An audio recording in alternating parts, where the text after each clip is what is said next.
Der junge, erfolgreiche Geschäftsmann verfolgte seine Angestellte heimlich und sah sie sich um 2 ältere Leute kümmern, die seine Angestellte, die immer so früh ging, versorgte. Am Montagmorgen betrat Roland Salzer sein Büro I am 17. Stock am Zürichberg. Auf seinem Schreibtisch lag der Vertragsbericht. Genau da, wo er hingehörte, der Kaffee hatte die perfekte Temperatur, die Jalousien waren präzise so eingestellt, dass das Licht nicht auf den Bildschirm fiel. Alles in Ordnung, alles wie immer. Marisa Fischer arbeitete seit 8 Monaten in seinem Penthouse an der Goldküste und hatte in diesen 8 Monaten keinen einzigen Fehler gemacht. Roland setzte sich, checkte E-Mails, unterschrieb 3 Dokumente und trank den Kaffee, ohne an sie zu denken. So lief es, wenn alles gut ging, ohne nachzudenken. Es war Fabienne, die ihn zum Nachdenken brachte. Seine Schwester kam an diesem Nachmittag ohne Vorankündigung, so wie sie es immer tat, wenn sie etwas wollte. Sie ließ sich auf das Sofa I am Arbeitszimmer fallen, schlug die Beine übereinander und wartete, bis Roland vom Handy aufblickte. »Weißt du, wann deine Angestellte heute kam? Sie war pünktlich, der Kaffee war fertig. Sie war pünktlich, weil sie pünktlich ging. Aber gestern sah ich sie fast 2 Stunden früher gehen und letzte Woche kam sie am Mittwoch zu spät. Du merkst es nicht oder es ist dir einfach egal.« Roland legte das Handy auf den Tisch. Sie macht ihre Arbeit. Sie macht ihre Arbeit, wenn sie da ist, aber sie ist nicht immer da. Fabienne sah ihn eindringlich an. Findest du das nicht seltsam? Ein Mädchen aus diesem Quartier, ohne bekannte Familie, ohne klare Referenzen, das plötzlich früher gehen will und du fragst nicht einmal, wohin sie geht. Ich muss sie doch nicht fragen, wohin sie geht, wenn sie nicht arbeitet. Du hast jedes Recht zu wissen, was die Person tut, die unter deinem Dach lebt. Fabienne stand auf. Ich sage nur, was ich sehe. Du entscheidest, ob es dich interessiert. Roland antwortete nicht. Fabienne nahm ihre Tasche und ging. In dieser Nacht, während er Projektionen auf dem Bildschirm überprüfte, kehrten Rolands Gedanken zweimal zu dem Gespräch zurück. Beide Male verwarf er sie, beim 3. Mal nicht. Es war nicht so, dass er Marisa misstraute. Es war vielmehr so, dass Fabienne eine Frage in den Raum gestellt hatte, wo zuvor keine war. Und Fragen, einmal da, verschwinden nicht einfach von selbst. Am Dienstag kam Roland früher als üblich nach Hause. Marisa war gerade dabei, die Küche zu putzen. Sie grüßte ihn mit einer Kopfneigung, nahm den Lappen und ging in den Flur. Marisa. Sie blieb stehen. Haben Sie heute Abend etwas vor? Eine Pause. Kurz, aber spürbar. Ich hatte vor, einen Moment wegzugehen, wenn Sie sonst nichts mehr brauchen. Wohin? Eine weitere Pause. Diesmal kürzer, als hätte sie die Antwort schon parat. Um etwas zu erledigen. Nichts Dringendes. Roland nickte langsam. In Ordnung, Sie können gehen. Marisa ging ohne Eile, mit ihrer üblichen Ruhe. Roland hörte das Klicken der Haustür und blickte in den leeren Flur. Eine Erledigung um 4 Uhr nachmittags an einem Dienstag. Er nahm die Autoschlüssel. Er hatte nicht geplant, ihr zu folgen. Zumindest sagte er sich das, während er zur Tiefgarage hinunterfuhr. Er wollte nur raus, frische Luft schnappen, eine Runde fahren. Aber als er Marisa mit festem, schnellem Schritt um die Ecke biegen sah, riss er das Lenkrad herum und fuhr ihr nach. Sie ging wie jemand, der jeden Pflasterstein des Weges kennt, ohne an Kreuzungen zu zögern, ohne aufs Handy zu schauen, ohne nach Orientierung zu suchen. Roland hielt einen sicheren Abstand und beobachtete, wie sich die Landschaft um ihn herum veränderte. Die breiten Straßen der Goldküste wurden enger. Neue Gebäude wichen alten Fassaden. Die gepflegten Bäume verschwanden. Stattdessen tauchten Wäscheleinen zwischen den Fenstern und Obststände an den Ecken auf. Marisa stieg ins Tram. Roland bremste das Auto I am Halteverbot, sah sie die Treppe hinunter verschwinden und blieb dort sitzen, die Hände am Lenkrad und den Motor an. Er konnte ihr unter der Erde nicht folgen. Er fuhr 3-mal um den Block, bevor er nach Hause zurückkehrte. In dieser Nacht schlief er nicht gut. Nicht, weil er etwas Konkretes vermutete, es war etwas anderes. Das Bild von Marisa, die diese Treppe mit dieser absoluten Ruhe hinunterstieg, als hätte sie ein klares, dringendes und ganz eigenes Ziel. Etwas, das nichts mit ihm, seinem Penthouse oder seinem Kaffee mit der richtigen Temperatur zu tun hatte. Roland war es gewohnt, alles zu wissen, was in seiner Umgebung geschah. Seine Verträge, seine Partner, seine Büroangestellten. Er hatte Berichte, Daten, Kontext. Marisa war der einzige blinde Fleck auf seiner Karte und bis zu diesem Moment hatte er nicht bemerkt, dass sie es war. Am Mittwochmorgen kam sie pünktlich, bereitete schweigend das Frühstück zu und verschwand mit dieser lautlosen Effizienz, die Roland immer als Professionalität interpretiert hatte, ins Innere des Penthouse. Jetzt fragte er sich, ob es etwas anderes war. Fabienne rief an diesem Nachmittag an. »Hast du sie gefragt?« »Ich habe sie gefragt, wohin sie ging. Sie sagte, sie müsse etwas erledigen. Und du hast ihr geglaubt?« Roland antwortete nicht sofort. »Ich habe keinen Grund, ihr nicht zu glauben.« »Roland.« Die Stimme seiner Schwester klang, als würde sie die Geduld verlieren. Dieses Mädchen geht in dein Haus ein und aus, als wäre es ihr eigenes. Du weißt nichts über sie, nichts Echtes. Und jedes Mal, wenn jemand etwas fragt, hat sie eine fertige Antwort. Das ist kein Beweis für irgendetwas. Nein, aber es ist ein Zeichen. Und du weißt besser als jeder andere, dass man Zeichen ernst nehmen muss, bevor es zu spät ist. Roland legte auf. Er starrte einen Moment auf den Bildschirm des Telefons. Dann legte er es auf den Tisch. Der nächste Tag war Donnerstag. Am Donnerstag bat Marisa wieder früher gehen zu dürfen. Roland wusste es, weil er das Muster bereits beobachtet hatte. Montags kam sie pünktlich. Mittwochs war sie effizient und still. Donnerstags bat sie unter einem vagen Vorwand, früher gehen zu dürfen. Und er hatte immer Ja gesagt, ohne zu fragen. Diesmal würde es anders sein. Diesmal würde er draußen warten. Der Donnerstag begann bewölkt. Roland verschob 2 Meetings, um den Nachmittag frei zu haben. Er sagte Gabriel, seinem Geschäftspartner, er habe eine persönliche Angelegenheit. Gabriel fragte nicht, er fragte nie.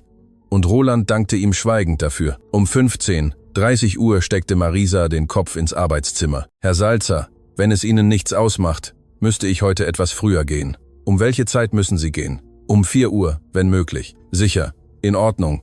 Sie nickte mit einem kleinen, dankbaren Lächeln und verschwand. Roland wartete 10 Minuten, fuhr zur Tiefgarage hinunter, holte das Auto und parkte es eine halbe Gasse weiter, den Motor aus und den Blick auf das Portal seines Gebäudes gerichtet. Um 16:05 Uhr kam Marisa heraus und Roland folgte ihr. Diesmal stieg sie nicht sofort ins Tram. Sie ging mehrere Blocks nach Osten, überquerte die Zürichstraße und marschierte weiter durch Straßen, die Roland seit Jahren nicht betreten hatte. Vielleicht noch nie. Der Verkehr zwang ihn an 2 Ampeln anzuhalten, und er hätte sie fast an der 3. verloren. Er sah sie rechts abbiegen, genau als die Ampel wechselte, beschleunigte, bog ab. Da war sie. Sie ging auf eine Hinterhofsiedlung zu, mit einer gelben Fassade, einem grünen Metalltor und Blumentöpfen mit Pflanzen, die jemand mit Mühe, aber ohne Geld gepflegt hatte. Roland parkte eine halbe Gasse entfernt. Er sah Marisa zweimal mit den Knöcheln an das Tor klopfen. Er sah, wie jemand von innen öffnete. Er sah, wie sie mit einer Stofftasche in der Hand, die Roland beim Verlassen seines Penthouse nicht an ihr gesehen hatte, eintrat. Das Tor schloss sich. Roland stellte den Motor ab und starrte auf die gelbe Fassade. Draußen auf der Straße spielte ein Kind mit einem roten Ball. Eine Frau kehrte den Bürgersteig.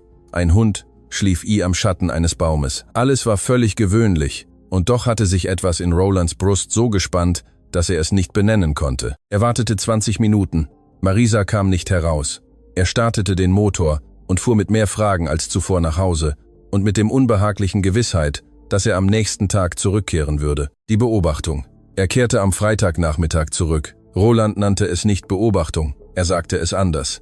Er verifizierte. Es war ein bequemeres Wort, passender für jemanden, der Verträge prüft und Risiken bewertet. Er verfolgte seine Angestellte nicht. Er verifizierte eine Inkonsistenz, aber als er das Auto vor derselben gelben Fassade parkte und den Motor abstellte, bevor Marisa um die Ecke bog, wusste er, dass das nicht ganz stimmte. Sie kam pünktlich um 10 Uhr, dieselbe Stofftasche, derselbe zielstrebige Schritt, ohne zurückzublicken. Sie klopfte zweimal an das Tor und wartete.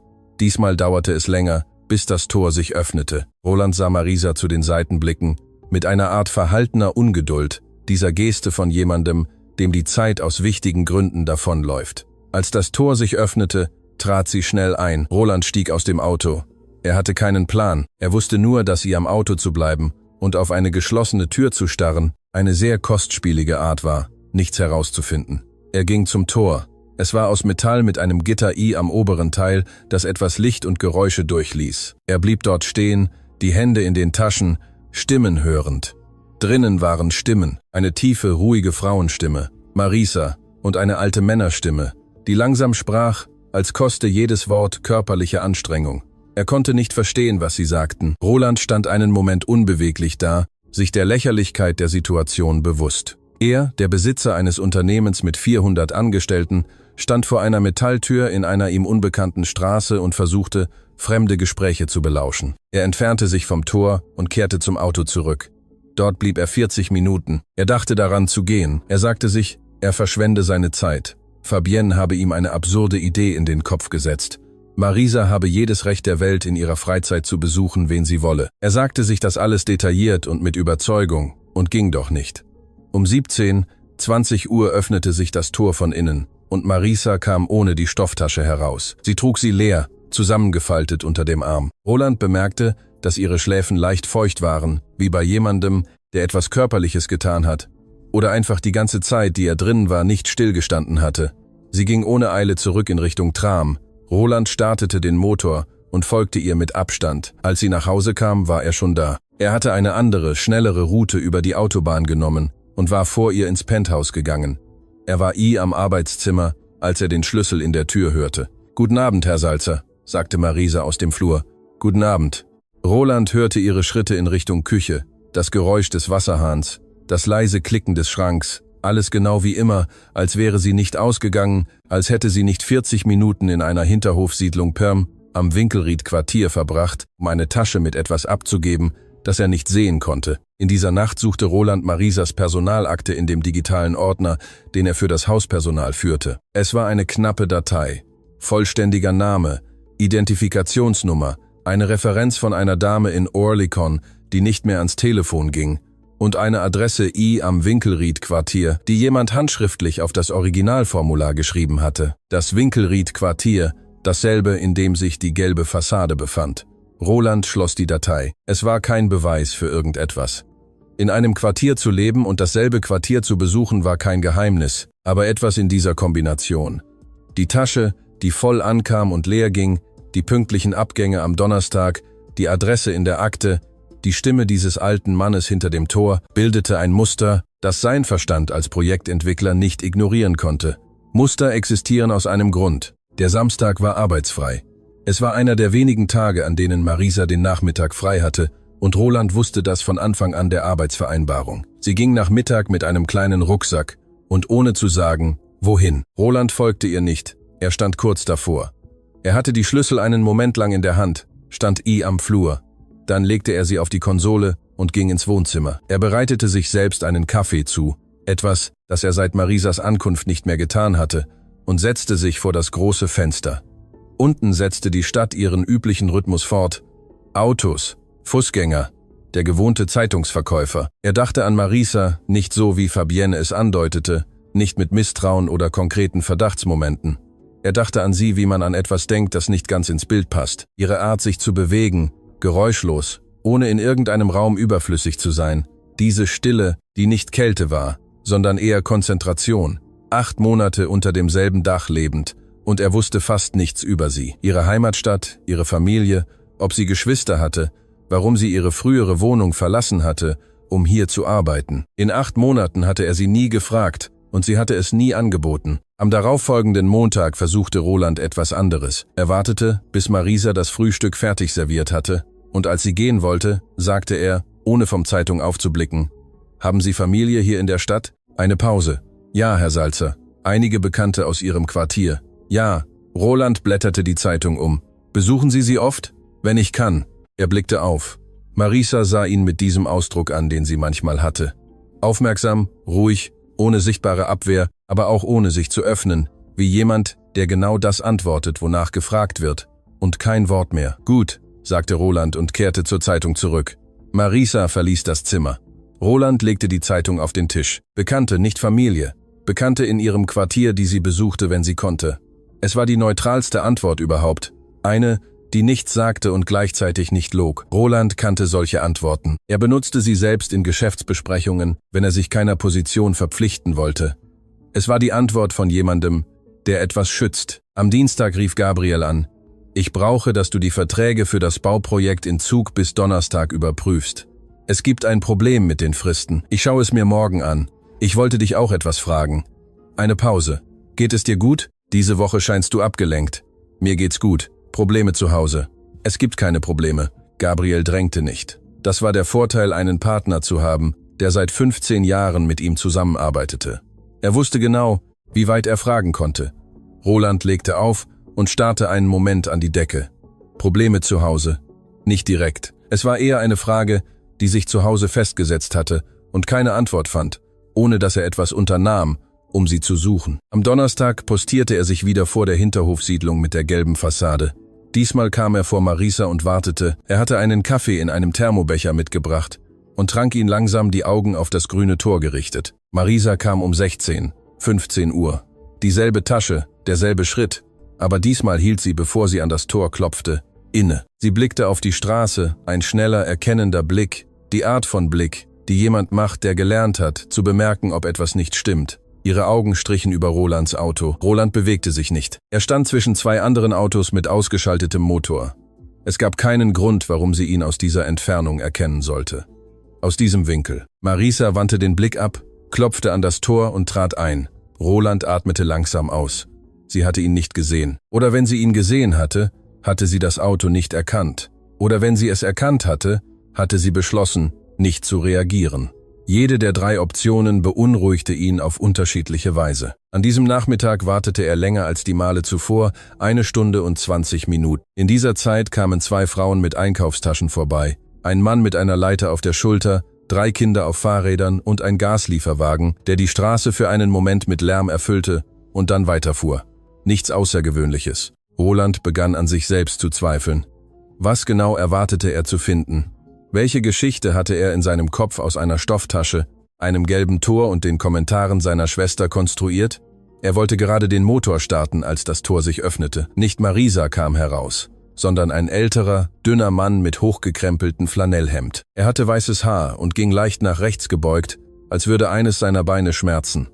Er blickte mit zusammengekniffenen Augen auf die Straße, dann ging er wieder hinein und ließ das Tor halb offen. Eine Sekunde später sah Roland etwas Unerwartetes. Er sah Marisa durch den Spalt des Tores schauen, etwas auf der Straße suchen, vielleicht den alten Mann, der gerade hineingegangen war, und dann, ohne zu schließen, direkt dorthin schauen, wo Rolands Auto parkte. Diesmal dauerte es länger als 1 Sekunde. Diesmal sah sie ihn wirklich an. Roland wusste nicht, ob sie ihn erkannt hatte, aber er wusste mit einer seltsamen, unbehaglichen Klarheit, dass er sich völlig am Typ des Geheimnisses geirrt hatte, das Marisa bewahrte. Was auch immer sie in dieser Hinterhofsiedlung tat, es war nichts, was Verdacht verdiente. Es war etwas, das etwas völlig anderes verdiente. Er startete das Auto langsam und fuhr weg, mit dieser neuen Gewissheit in seiner Brust, noch namenlos, noch formlos, aber bereits unmöglich zu ignorieren. Die Hinterhofsiedlung.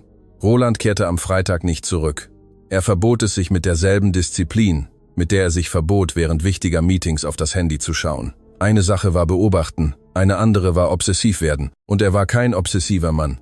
Er verbrachte das Wochenende damit, an den Verträgen in Zug zu arbeiten, unterschrieb, was zu unterschreiben war, sprach 40 Minuten lang mit Gabriel am Telefon über Fristen und Materialien und dachte zu keinem Zeitpunkt an Marisa, fast zu keinem Zeitpunkt. Am Sonntagabend, während er allein vor dem eingeschalteten, aber lautlosen Fernseher aß, erwischte er sich dabei, wie er an den alten Mann am Flanellhemd dachte, wie er mit dieser Neigung nach rechts ging, wie dünn er war, wie er mit zusammengekniffenen Augen auf die Straße blickte, wie jemand, der selten rausgeht und wenn, alles registrieren will. Er fragte sich, wer dieser Mann für Marisa war. Er fragte sich, was in dieser Stofftasche war. Er ließ das Abendessen halb stehen und ging schlafen. Am Montag kam Marisa pünktlich und bereitete das Frühstück zu, ohne etwas Ungewöhnliches zu sagen. Roland beobachtete sie mehr als gewohnt, nicht offensichtlich, zumindest hoffte er das, sondern mit dieser peripheren Aufmerksamkeit, die sich entwickelt, wenn man anfängt, Details zu suchen, wo man sie vorher nicht gesucht hat. Er bemerkte, dass ihre Hände immer sauber waren, aber die Nagelhaut etwas aufgeraut, wie bei jemandem, der häufig von Hand wäscht. Er bemerkte, dass sie, wenn sie sich allein wähnte, etwas sehr leise, fast unhörbar summte, eine Melodie ohne erkennbaren Text. Er bemerkte, dass sie beim Organisieren des Abendessens die Dinge mit einer Präzision bewegte, die nicht mechanisch, sondern sorgfältig war, als verdiene jeder Gegenstand genau an seinem Platz zu sein. 8 Monate, und erst jetzt sah er. Das sagte ihm etwas über sich, das ihm nicht gefiel. Am Mittwoch tauchte Fabienne wieder auf. Diesmal kam sie zur Mittagszeit, als Marisa in der Küche war. Roland empfing sie am Wohnzimmer und senkte instinktiv die Stimme, etwas, das Fabienne sofort bemerkte. »Hast du sie verfolgt? Ich bin durch das Quartier gefahren, wo sie wohnt.« Fabienne sah ihn mit diesem Ausdruck an, den sie immer hatte, wenn jemand versuchte, ihr die halbe Wahrheit zu erzählen. Und nichts Konkretes, Roland.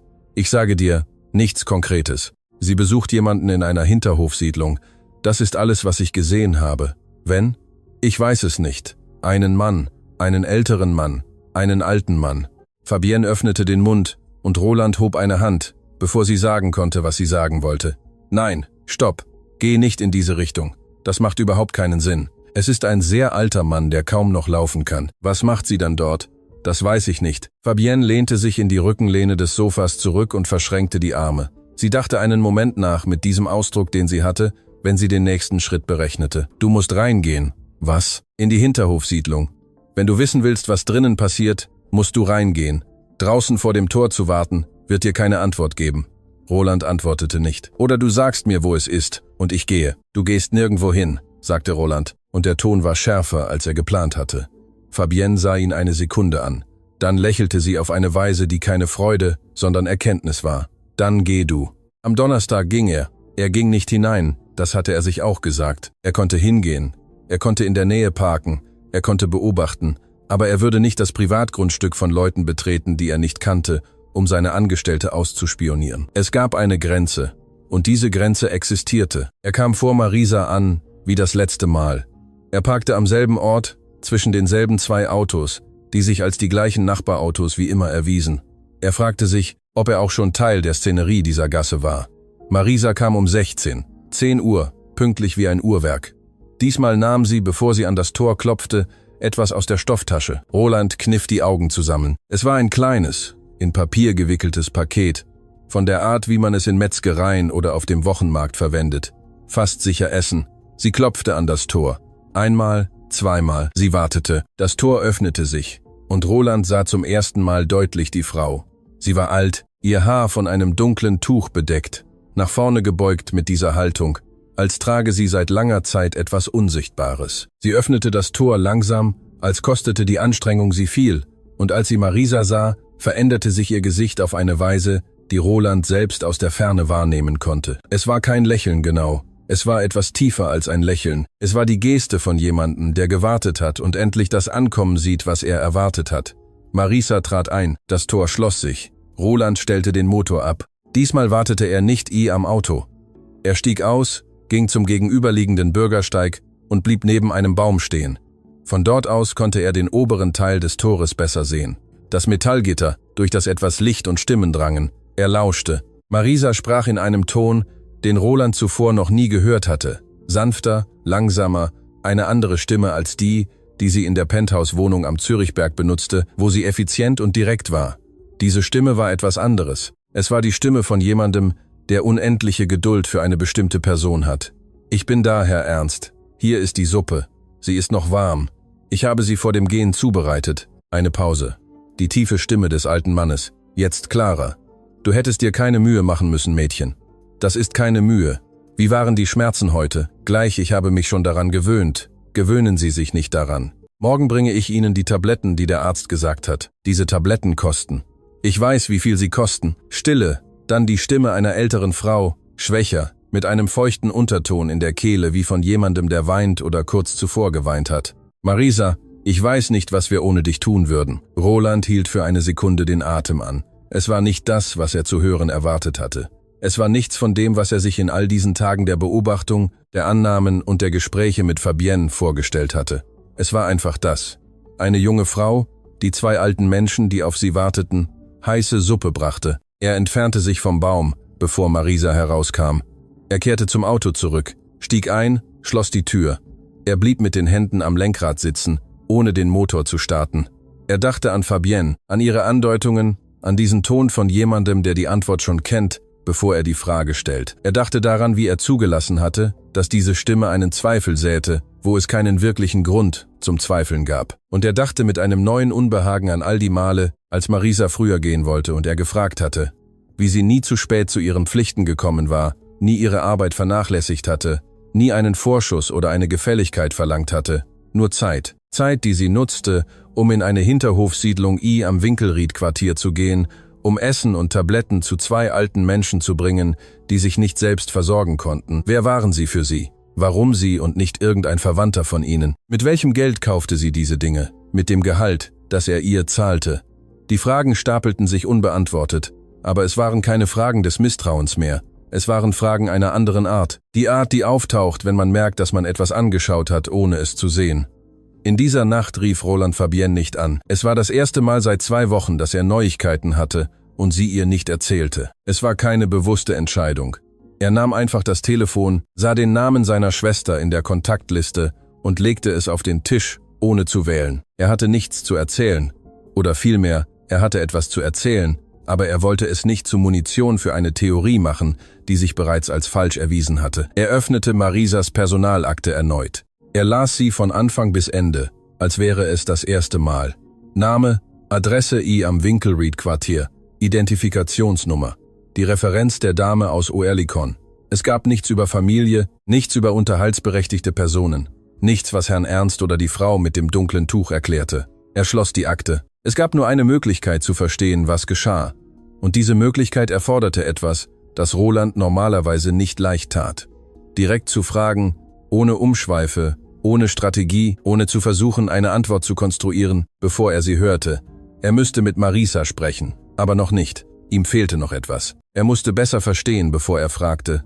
Denn wenn er fragte, wollte er es richtig machen, ohne dass es sich wie ein Verhör anfühlte, ohne dass sie das Gefühl hatte, überwacht worden zu sein, obwohl sie es gewesen war. Auch das war etwas, womit er sich würde auseinandersetzen müssen. Am Freitagmorgen bereitete Marisa wie immer das Frühstück zu. Eier, Obst, Kaffee. Sie stellte alles auf den Tisch und zog sich in den Flur zurück. Marisa, sie blieb stehen. Roland blickte auf seine Kaffeetasse, drehte sie einmal zwischen den Fingern. Brauchen Sie etwas? Etwas, das ich Ihnen besorgen kann? Eine lange Pause, länger als alle vorherigen. Nein, Herr Salzer, es geht mir gut, danke. Und sie ging. Roland trank den Kaffee schweigend, blickte auf den Ort, an dem sie gestanden hatte, immer noch nicht genau wissend, was er mit dieser Frage hatte sagen wollen, noch was er erwartet hatte, dass sie antworten würde. Er wusste nur, dass sich in dieser Woche etwas geändert hatte. Etwas in ihm, in diesem Raum, wo vorher nichts war, weil er sich nie die Mühe gemacht hatte zu schauen. Am nächsten Donnerstag würde er nicht am Auto bleiben. Am nächsten Donnerstag würde er hineingehen. Was er durchs Fenster sah, wartete nicht bis Donnerstag. Am Mittwochnachmittag ordnete Roland seinen Terminkalender neu, sagte einen Anruf mit einem Lieferanten aus Genf ab und verließ um 15:30 Uhr das Bürogebäude. Er sagte es niemandem, es war nicht nötig. Er fuhr ohne Eile zum Winkelried-Quartier. Er kannte den Weg jetzt auswendig. Zürichstraße nach Süden, dann die Rechtskurve, 2 Blocks, die enge Gasse mit dem großen Baum an der Ecke und dort, mitten am Block, die gelbe Fassade mit dem grünen Tor. Diesmal blieb er nicht am Auto, parkte, stieg aus und ging mit ruhigem Schritt zur Hinterhofsiedlung, wie jemand, der den Ort kennt oder zumindest keinen Grund hat, sich fehl am Platz zu fühlen. Eine Strategie, die er in Jahren von Geschäftsbesprechungen gelernt hatte. Wenn man sich so verhält, als gehörte man an einen Ort, stellt selten jemand in Frage, ob man hingehört oder nicht. Das Tor stand halb offen. Roland blieb davor stehen, schob es mit 2 Fingern leicht an und sah es geräuschlos nach innen nachgeben. Drinnen gab es einen engen Gang mit Blumentöpfen an den Seiten, einige mit Pflanzen, die mit einer Hartnäckigkeit blühten, die die Kargheit des Raumes herauszufordern schien. Der Boden war aus Zement, sauber. Im hinteren Teil öffnete sich der Gang zu einem kleinen Hof, umgeben von Türen. Aus einer davon kamen Licht und Stimmen. Roland betrat den Hof nicht. Er blieb am Gang neben dem letzten Blumentopf stehen, von wo aus er sehen konnte, ohne gesehen zu werden. Was er sah, hatte nichts Außergewöhnliches an sich, und doch konnte er seine Augen nicht abwenden. Herr Ernst saß auf einem Holzstuhl am Fenster, den Rücken gerade, mit dieser Anstrengung, die jemand aufbringt, der ihn nicht mehr auf natürliche Weise gerade halten kann. Er hatte einen Suppenteller auf den Knien und aß nicht, sondern schaute nur auf den Inhalt des Tellers, als fiele es ihm schwer anzufangen. Marisa kniete vor ihm, nicht zeremoniell oder übertrieben, sie hatte sich einfach in die Hocke gesetzt, um auf seine Höhe zu sein, und sprach leise mit ihm, während sie vorsichtig den Löffel nahm und ihn zum Mund des alten Mannes führte. Herr Ernst öffnete den Mund mit der Langsamkeit von jemandem, dessen Bewegungen nicht mehr automatisch sind. Er nahm die Suppe, nickte kaum. »Ist gut«, sagte er. »Es ist die übliche«, sagte Marisa. »Ich habe genug Salz hineingetan. Sie ist perfekt.« Roland wusste nicht, wie lange er schon zugesehen hatte, als er die Stimme der Frau mit dem Tuch hörte, die aus einer Ecke kam, die er nicht sehen konnte. »Marisa, hast du etwas gegessen? Du bist doch nicht gekommen, ohne selbst zu essen. Ich habe gegessen, bevor ich gegangen bin, Frau Petra. Machen Sie sich keine Sorgen um mich. Du sagst immer dasselbe, weil es immer wahr ist.« Ein kurzes, warmes Schweigen, dann die Stimme von Frau Petra, wieder leiser. »Gestern kam der Junge aus dem Haus vorbei, um nach dem Zimmer zu fragen. Er sagte, wenn wir bis Freitag nicht bezahlen, müssen wir ausziehen.« Marisa antwortete nicht sofort. Roland sah, wie sie Herrn Ernst weiterhin Breis am selben Rhythmus die Suppe anbot, ohne dass ihre Hand zitterte. »Ich kümmere mich um Freitag«, sagte sie schließlich. »Du kannst dich nicht um alles kümmern, Mädchen. Wir haben schon darüber gesprochen, Frau Petra. Sagen Sie mir nicht, dass ich nicht tun kann, was ich bereits tue.« Herr Ernst blickte auf den Teller, Wir schämen uns, Marisa. Dann schämen Sie sich nicht. Marisas Stimme war nicht hart, ließ aber auch keine Diskussion zu. Sie haben mir geholfen, als ich nichts hatte. Jetzt bin ich an der Reihe. So läuft es unter Menschen, die sich lieben. Da gibt es keine Schande. Stille. Roland empfand etwas, das er nicht genau benennen konnte. Es war kein Mitleid.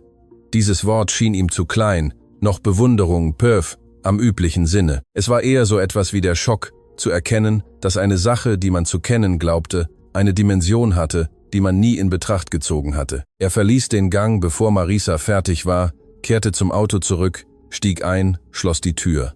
Die Nachmittagssonne fiel schräg auf die Windschutzscheibe und Roland musste die Sonnenblende herunterklappen. Er blieb einen Moment so sitzen, das Gesicht halb am Schatten, blickte auf die Straße, ohne wirklich etwas zu sehen. Sie haben mir geholfen, als ich nichts hatte. Dieser Satz. Wann war das gewesen? Wann hatte Marisa nichts gehabt?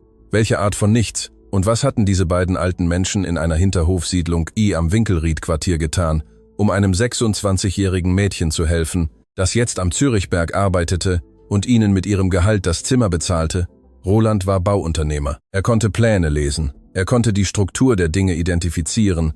Und die Struktur dessen, was er gesehen hatte, war klar, auch wenn die Details fehlten. Marisa Fischer hatte eine Schuld bei diesen beiden Menschen. Eine Schuld, die nicht aus Geld bestand, sondern von der Art, die sich nie ganz begleicht, nur immer weiter abbezahlt wird. Er startete das Auto langsam. In dieser Nacht kam Marisa früher als er zurück. Als Roland das Penthouse betrat, war sie gerade dabei, das Abendessen zuzubereiten, mit dieser gewohnten Effizienz, die jetzt, angesichts all dessen, was zuvor geschah, einen anderen Geschmack hatte. Herr Salzer, das Abendessen ist in 15 Minuten fertig. Danke. Roland ging ins Arbeitszimmer, zog seinen Sakko aus, hängte ihn langsam auf, setzte sich auf den Sessel am Schreibtisch, ohne den Bildschirm einzuschalten. Er dachte daran, wie viele Stunden Marisa an diesem Tag gearbeitet hatte. Sie war am Morgengrauen aus ihrem Haus gegangen, war vor 8 Uhr in der Penthouse-Wohnung am Zürichberg angekommen. Sie hatte den ganzen Morgen gearbeitet. Am Nachmittag war sie zur Hinterhofsiedlung am Winkelried-Quartier gegangen, hatte einen alten Mann gefüttert, der nicht alleine essen konnte. Sie hatte mit der Ruhe einer Veteranin die Miete für ein Zimmer ausgehandelt, das nicht ihr eigenes war, und jetzt war sie in der Küche und bereitete sein Abendessen zu. All das mit demselben Gehalt, das er ihr zahlte, ohne jemals darüber nachzudenken, ob es ausreichend war. Er stand auf und ging in die Küche. Marisa sah ihn mit diesem Ausdruck neutraler Aufmerksamkeit an, ohne Überraschung, aber ohne übermäßige Vertrautheit. »Brauchen Sie etwas vor dem Abendessen?« »Nein«, er räusperte sich, »ich wollte nur.« Roland beendete den Satz nicht sofort. Er suchte die Worte sorgfältiger, als er es normalerweise tat. »Wie geht es Ihnen?« Marisa blinzelte einmal. »Gut, Herr Salzer, danke der Nachfrage.« »Ruhen Sie sich genug aus?« Eine kleine Pause, nicht aus Unbehagen, sondern zur Kalibrierung, wie jemand, der den Abstand zwischen einer Frage und ihrer tatsächlichen Antwort misst. »Ja, ich schlafe gut.« Roland nickte. »Gut.« Er verließ die Küche, ohne etwas weiteres zu sagen. Er aß vor dem Fenster mit der Stadt unter sich, ohne Fernseher, ohne Telefon, nachdenklich. Am Donnerstagmorgen rief Fabienne an. Roland ließ es 4-mal klingeln, bevor er abnahm. »Hast du etwas gefunden?« »Ich war in der Hinterhofsiedlung. Stille auf der anderen Seite. Und 2 alte Menschen leben allein. Sie sind arm. Und Marisa kümmert sich um sie. Sie bringt ihnen Essen, bezahlt ihr Zimmer, besorgt ihnen Medikamente. Das ist alles.« Eine weitere Stille. Roland wartete. »Bist du sicher, dass das alles ist?« sagte Fabienne, und in ihrer Stimme lag dieser Widerstand von jemandem, der eine Theorie, die er sorgfältig aufgebaut hat, nicht aufgeben will. »Ich habe gesehen, was ich gesehen habe. Es könnte eine Fassade sein, Fabienne.« Roland sprach langsam. »Ich habe eine junge Frau gesehen, die einen alten Mann, der es nicht alleine konnte, mit einem Löffel fütterte. Das ist keine Fassade, das ist, was es ist.« Langes Schweigen. »Warum hat sie es dir dann nicht gesagt?« »Weil ich sie nicht gefragt habe. Und weil es niemandes Pflicht ist, ihrem Chef ihr Privatleben zu erklären.« Fabienne antwortete nicht sofort. Roland hörte ihren Atem am anderen Ende, diesen besonderen Rhythmus, den sie hatte, wenn sie etwas verarbeitete, das ihren Überzeugungen widersprach. »Sei trotzdem vorsichtig«, sagte sie schließlich. »Wovor soll ich vorsichtig sein?« »Davor, sentimental zu werden.« Roland legte auf, blieb einen Moment mit dem Telefon in der Hand sitzen und legte es dann mit dem Display nach unten auf den Schreibtisch. Sentimental werden, als wäre das, was er gesehen hatte, eine Falle, ein Mechanismus, der ihn rühren sollte, als wäre Marisas Güte allein deshalb verdächtig, weil sie echt war. Manchmal ermüdete ihn seine Schwester auf eine Weise, die keine Heilung kannte. An diesem Nachmittag traf Roland eine Entscheidung. Es war keine dramatische oder endgültige Entscheidung. Es war einfach die nächste logische Konsequenz nach allem, was er gesehen hatte. Er würde mit Marisa sprechen, nicht um sie zu konfrontieren, nicht um ihr zu offenbaren, dass er sie verfolgt hatte, sondern nur, um sie so natürlich wie möglich nach den Menschen zu fragen, um die sie sich kümmerte. Er wollte sie über sie sprechen hören. Er wollte verstehen, wer Herr Ernst und Frau Petra waren, welche Geschichte zwischen ihnen und dem stillen Mädchen, das Kaffee mit der genauen Temperatur zubereitete und wortlose Melodien summte, wenn sie sich allein wähnte, bestand. Doch an diesem Nachmittag war es nicht möglich. Als Roland das Arbeitszimmer verlassen wollte, um sie zu suchen, fand er Marisa I. am Flur mit ihrem Mantel und der Stofftasche in der Hand.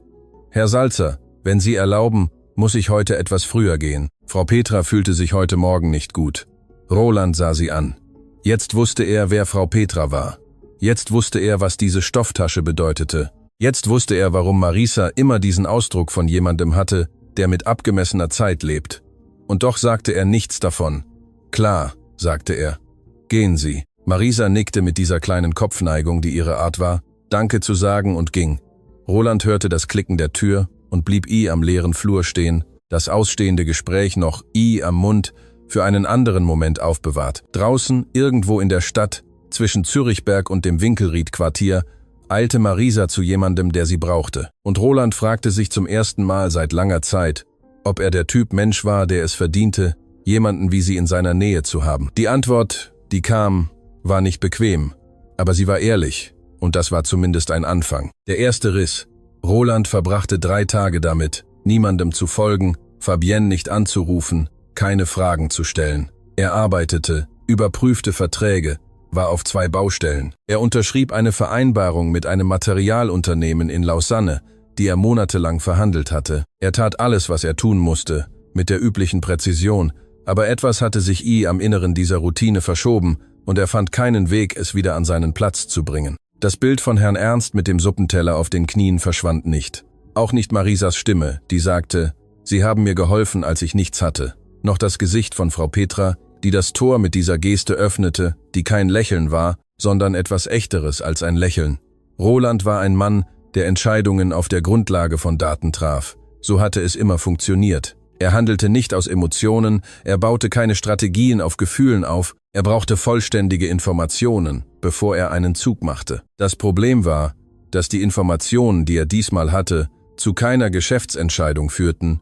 Sie führten an einen anderen Ort, in ein Terrain, das er nicht oft betrat und in dem er nicht genau wusste, wie er sich bewegen sollte. Am Montagabend, während Marisa die Küche aufräumte, trat Roland unter dem Vorwand, Wasser zu holen, ein. Er beobachtete sie einen Moment, ohne dass sie es bemerkte. Sie hatte die Haare hochgesteckt, die Arme bis zu den Ellbogen in heißem Wasser, wusch etwas mit dieser Konzentration, die sie auf alles legte. Sie summte diese Melodie ohne Text, die Roland bereits erkannte, obwohl er sie nie hätte wiedergeben können. »Wie viele Jahre machen Sie das schon?« fragte er. Marisa blickte auf, erschrak aber nicht. »In Haushalten arbeiten?« »Ja, seit ich 16 bin.« Sie sagte es ohne Drama wie eine Tatsache. Zuerst in einer Vorstadtgemeinde bei Basel, dann in Oerlikon, dann hier. Roland goss Wasser aus dem Hahn in ein Glas und lehnte sich an die gegenüberliegende Arbeitsplatte. Marisa wusch weiter. Und vor dem 16. Lebensjahr? Eine sehr kurze Pause. Die Schule? Ganz normal. Sie haben bis 15 gelernt. Eine weitere Pause. Die Dinge wurden kompliziert und ich musste aufhören. Roland fragte nicht, welche Dinge. Noch nicht.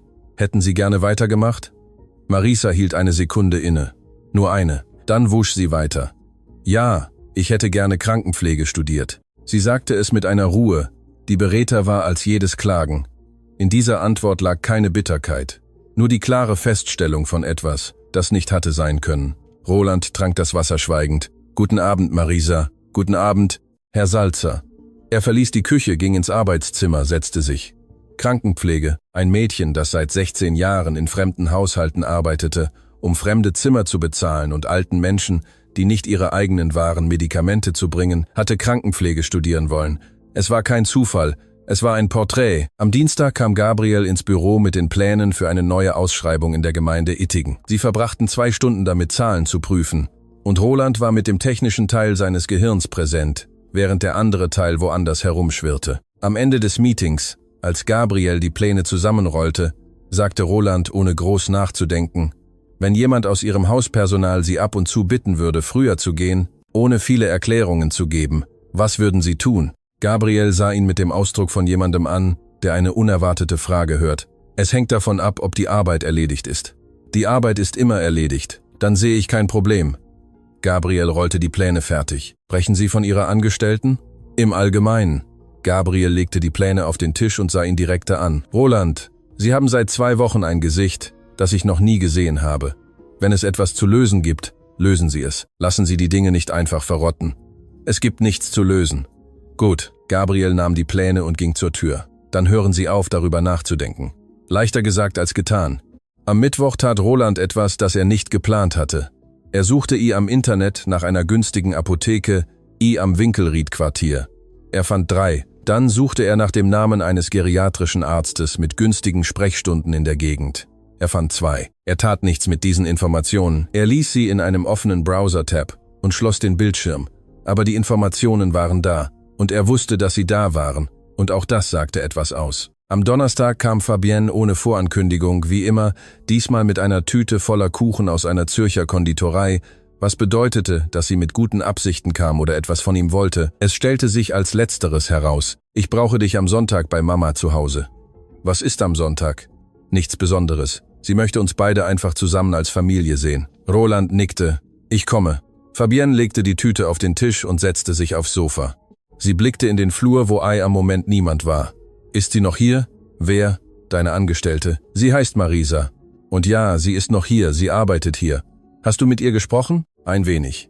Fabienne sah ihn mit dieser kalkulierten Aufmerksamkeit an, die sie hatte, wenn sie vermutete, dass ihr etwas vorenthalten wurde.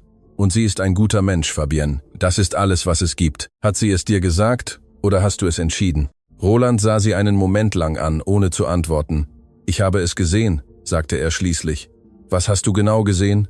Dass sie sich um 2 alte Menschen kümmert, die niemanden haben, dass sie ihnen mit ihrem eigenen Geld Essen bringt, dass sie ihre Miete bezahlt. Er machte eine Pause. Dass sie ein besserer Mensch ist, als wir beide in diesem Zimmer angenommen haben. Fabienne öffnete und schloss den Mund. 1-mal, 2-mal. Ich sage nicht, dass sie ein schlechter Mensch ist. Ich sage nur, du kennst sie nicht. Du hast recht. Ich kenne sie nicht. Aber was ich gesehen habe, sagt mir mehr über jemanden als jede Arbeitsreferenz. Menschen können gut zu Alten sein und schlecht zu denen, die sie anstellen. Sie können auch einfach gut sein, ohne Hintergedanken. Roland sah sie an. Nicht jeder hat eine Agenda, Fabienne. Stille. Seine Schwester nahm ein kleines Gebäck aus der Tüte, sah es einen Moment an und ließ es ohne zu essen auf dem Tisch liegen. Sei vorsichtig, wiederholte sie, diesmal aber mit weniger Überzeugung als zuvor. Roland antwortete nicht. An diesem Nachmittag, als Marisa mit ihrer Stofftasche gehen wollte, tauchte Roland am Flur auf. Marisa, sie blieb stehen. Wie viel fehlt Ihnen noch für die Miete diesen Monat? Eine lange Pause, die Art von Pause, die entsteht, wenn jemand eine unerwartete Frage erhält und noch nicht weiß, ob die Richtung dieser Frage gut oder schlecht ist. Ich bin auf dem Laufenden, Herr Salzer. Sie schulden mir nichts. Ich spreche nicht von Ihrem Gehalt. Ich spreche davon, ob Sie sonst noch etwas brauchen. Marisa sah ihn an. Zum ersten Mal seit 8 Monaten hatte Roland das Gefühl, dass sie ihn wirklich ansah, ohne den Filter der effizienten und diskreten Angestellten. Sie sah ihn an, wie man jemanden ansieht, wenn man versucht zu entschlüsseln, was hinter seinen Worten steckt. Mir geht's gut, sagte sie schließlich. Sicher, sicher. Roland nickte. Marisa ging. Es war noch nicht der richtige Zeitpunkt. Er wusste es. Sie wusste noch nicht, dass er wusste. Und diese Asymmetrie erschwerte jedes echte Gespräch. Solange er Informationen hatte, von denen sie nicht wusste, dass er sie hatte, würde alles, was er sagte, nach Falle oder Mitleid klingen. Und beides wollte er nicht. Er brauchte, dass das Gespräch auf eine Weise zustande kam, die nicht von ihm ausging. Er brauchte, dass Marisa aus eigenem Antrieb sprach. Was er nicht wusste, war, dass dieses Gespräch viel früher kommen würde, als er geplant hatte. Und dass er es nicht sein würde, der es provozierte, sondern Fabienne. Am Freitagmorgen verließ Roland früh das Penthouse zu einem Meeting in Ittigen. Vor dem Gehen gab er Marisa Anweisungen zur Reinigung des Gästezimmers, das seit Wochen geschlossen war. Eine Aufgabe, die sie den ganzen Morgen beschäftigen würde. Fabienne hatte einen Schlüssel zur Wohnung. Es war ein Notschlüssel, den Roland ihr vor 3 Jahren gegeben hatte und den er nie zurückverlangt hatte, weil er nie einen Grund dazu gehabt hatte. Bis zu diesem Freitag hatte er keinen Grund gehabt, diese Entscheidung zu bereuen. Was an diesem Freitag geschah, während er in Ittigen Beton- und Stahlpläne überprüfte, erfuhr Roland erst, als es bereits zu spät war, es zu verhindern. Und als er es erfuhr, verstand er, dass der Moment, den er so sorgfältig hinausgezögert hatte, auf die denkbar schlechteste Weise gekommen war. Fabienne drängt. Fabienne kam um 10:30 Uhr morgens in der Wohnung an. Sie rief nicht vorher an, kündigte sich nicht an. Sie benutzte den Schlüssel, als wäre es ihr eigenes Haus, betrat den Flur und fand Marisa, die mit einem Lappen in der Hand und dem Haar unter einem Tuch hochgesteckt aus dem Gästezimmer kam. Die beiden Frauen sahen sich an. Fabienne sprach zuerst: »Ich brauche einen Kaffee.« Marisa legte den Lappen auf die Konsole am Flur. »Sofort bereite ich Ihnen einen zu.« »Fräulein Fabienne.« Sie ging in die Küche. Fabienne folgte ihr. Sie setzte sich auf den hohen Hocker an der Kücheninsel und beobachtete, wie Marisa sich zwischen Wasserhahn, Kaffeemaschine und Tassen mit dieser Effizienz bewegte, die Fabienne in diesem Moment mit anderen Augen als ihr Bruder betrachtete. Wo Roland gelernt hatte, Sorgfalt zu sehen, sah Fabienne etwas, das ihr nicht ganz gefiel und für das sie noch keinen präzisen Namen hatte. »Wie lange arbeiten Sie schon hier?« fragte sie. »8 Monate, Fräulein. Und davor in Oerlikon 3 Jahre bei einer Familie.« Warum sind Sie da gegangen?« Eine Pause. Marisa schaltete die Kaffeemaschine ein. »Die Dame ist mit ihrer Tochter nach Genf gezogen. Das Haus wurde geschlossen. Und vor Oerlikon, auch in einem Haushalt«, sagte Marisa, ohne sich umzudrehen. Fabienne nahm ihr Handy aus der Tasche, sah es eine Sekunde an und steckte es wieder weg. Dann verschränkte sie die Arme über der Insel und beugte sich leicht vor. Roland sagt, sie haben Bekannte am Winkelried-Quartier, die sie oft besuchen. Das Schweigen, das folgte, dauerte genau so lange, dass Fabienne wusste, dass sie etwas getroffen hatte. »Ja, Fräulein. Wer sind das?« »Leute, die ich aus dem Quartier kenne, in dem ich aufgewachsen bin.« »Familie. Nicht direkt.« Fabienne wartete. Marisa servierte den Kaffee. Sie stellte ihn vor sie hin und trat einen Schritt zurück, die Hände vor sich verschränkt in dieser Haltung, die sie hatte, wenn sie wusste, dass das Gespräch schwierig werden würde und sich darauf vorbereitete, es zu ertragen. »Was bedeutet nicht direkt?« fragte Fabienne. »Dass Sie nicht blutsverwandt sind, aber wichtige Menschen für mich. Geben Sie ihnen Geld?« Eine längere Pause. »Diesmal. Ich helfe Ihnen, wann immer ich kann. Mit dem Geld, das Sie hier verdienen?« Es war keine Frage. Marisa verstand es so. »Mit meinem Geld?« »Ja.« Fabienne trank einen Schluck Kaffee. Sie ließ ihre Augen nicht von Marisa. Und das finden Sie nicht unvorsichtig, Ihr Gehalt an Menschen zu geben, die nicht Ihre Familie sind, während Sie am Haus meines Bruders leben und seine Ressourcen, seinen Strom, sein Wasser nutzen. Der Ton war keine direkte Anschuldigung. Es war etwas Glatteres als das. Die Andeutung verpackt in einer vernünftigen Frage, das Gift serviert in einem sauberen Glas. Marisa senkte den Blick nicht. »Ich benutze nicht mehr, als mir zusteht, Fräulein. Und was ich mit meinem Gehalt mache, ist meine Entscheidung.« »Natürlich«, Fabienne lächelte auf ihre Art. »Ich frage nur, Roland ist mein Bruder und ich mache mir Sorgen um das, was in seinem Haus geschieht. Ich verstehe Ihre Sorge. Sie verstehen.« Fabienne stellte die Tasse auf die Insel. »Dann werden Sie auch verstehen, dass es mir seltsam erscheint, dass eine neue Angestellte in ein Haus kommt, das Vertrauen ihres Chefs gewinnt, mit großer Freiheit ein und ausgeht und sich herausstellt, dass sie außerhalb dieses Hauses Menschen hat, die von ihrem Geld abhängig sind. Das schafft eine Notlage. Und Menschen in Not treffen manchmal Entscheidungen, die sie sonst nicht treffen würden. Das Schweigen, das folgte, war anders. Es war nicht das Schweigen von jemandem, der nicht weiß, was er sagen soll. Es war das Schweigen von jemandem, der genau abwägt, was es wert ist, gesagt zu werden und was nicht. »Beschuldigen Sie mich etwas, Fräulein Fabienne?« »Ich beschuldige Sie nicht. Ich frage Sie.« »Sie fragen mich, ob ich stehle.« Das Wort in Marisas Mund hatte ein anderes Gewicht, als es in Fabiennes Mund gehabt hätte. So direkt gesagt, ohne Euphemismen, machte es die Andeutung zu dem, was sie war, eine Anschuldigung. Fabienne antwortete nicht sofort. »Ich frage«, wiederholte sie, »ob ihre wirtschaftliche Situation sie jemals dazu gebracht hat, Dinge zu nehmen, die nicht ihnen gehören.« Marisa nahm sich einen Moment Zeit, nicht um eine Lüge zu suchen, nicht um eine Verteidigung aufzubauen, nur um zu entscheiden, wie weit sie eine Tür öffnen wollte, die sie in diesem Haus monatelang geschlossen gehalten hatte. »Ich bin seit 8 Monaten hier«, sagte sie schließlich. »Sie können überprüfen, was Sie wollen. Sie können zählen, was Sie wollen. Sie können mit jedem sprechen, den Sie wollen. Sie werden niemals etwas finden, das nicht mir gehört, weil ich niemals etwas genommen habe, das nicht mir gehört. Das sagt jeder.« »Ja«, Marisa sah sie mit einer Ruhe an, die schwieriger aufrechtzuerhalten war als Wut, aber nicht jeder kann es beweisen. Fabienne öffnete den Mund. »Sie können mein Zimmer sofort überprüfen, wenn Sie wollen«, fuhr Marisa fort. »Jetzt, wo Sie hier sind, ohne warten zu müssen, dass ich nicht da bin. 1 Sekunde Stille, das ist nicht nötig.« Sie haben beschlossen, hierher zu kommen, als Sie diese Küche betraten, um mich zu fragen, ob ich stehle. Ich biete Ihnen nur die passende Antwort auf diese Frage. Fabienne nahm ihre Tasche von der Insel, hing sie sich mit einer Geste, die lässig sein sollte und es nicht ganz schaffte, über die Schulter. Ich werde mit Roland sprechen. Er ist Ihr Bruder. Es ist Ihre Entscheidung, mit ihm zu sprechen. Ich möchte nur klarstellen, dass es mir eine unregelmäßige Situation erscheint. Ist das klar? Marisa nahm die Kaffeetasse von der Insel und brachte sie zur Spüle. Brauchen Sie noch etwas, bevor Sie gehen?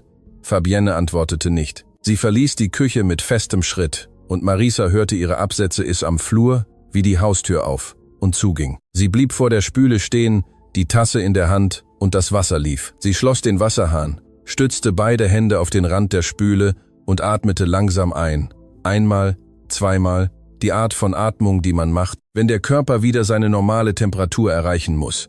Es war nicht das erste Mal, dass jemand sie so ansah. Es war nicht das erste Mal, dass die Tatsache, jung und arm zu sein und in fremden Haushalten zu arbeiten, ausreichte, um einige vom Schlimmsten ausgehen zu lassen.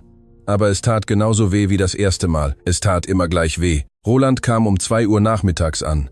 Er fand Marisa, die gerade das Gästezimmer putzte. Alles war in Ordnung. Das Bett gemacht, die Fenster sauber, der Geruch nach Desinfektionsmittel vermischt mit etwas, das nach Lavendel roch. »Gute Arbeit«, sagte er von der Tür aus. »Danke, Herr Salzer.« Etwas I am Ton, nicht in den Worten, die üblichen waren, sondern I am Ton, der leicht anders, flacher, kontrollierter war. Roland bemerkte es sofort. »Ist heute Morgen etwas passiert?« Eine Pause. Ihre Schwester war da. Roland blieb regungslos I am Türrahmen stehen. Wann? Um 10:30 ungefähr. Sie hatte einen Schlüssel.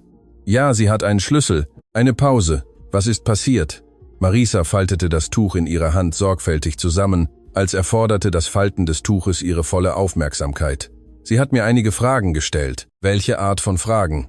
Über meine Bekannten I am Winkelried-Quartier, darüber, wofür mein Gehalt verwendet wird. Sie faltete das Tuch noch einmal. Darüber, ob ich jemals Dinge genommen habe, die nicht mir gehören. Die Stille, die folgte, war die Art von Stille, die nichts Neutrales an sich hatte. Roland empfand etwas, das nicht genau Scham war, aber denselben Raum einnahm. Fabienne war mit dem Schlüssel, den er ihr gegeben hatte, in das Haus gegangen, das er bezahlte, und hatte die Frau, die für ihn arbeitete, mit den Verdachtsmomenten konfrontiert, die er selbst zuerst gehabt hatte, auch wenn er sie später verworfen hatte. Es war nicht fair, nur seine Schwester zu beschuldigen. Marisa, seine Stimme war leiser als gewöhnlich. Ich möchte, dass Sie wissen, dass ich das nicht autorisiert habe. Ich weiß, Herr Salzer. Und ich möchte mich dafür entschuldigen. Marisa sah ihn an. Dieser direkte Blick, den sie selten benutzte. Sie müssen sich nicht für das entschuldigen, was Ihre Schwester tut. Ich habe diesen Schlüssel seit 3 Jahren in ihrem Besitz, und sie hat ihn nie auf diese Weise benutzt. Es hat etwas mit einem Gespräch zu tun, das ich mit ihr hatte, auch wenn es nicht meine Absicht war, dass es dazu kommt. Stille.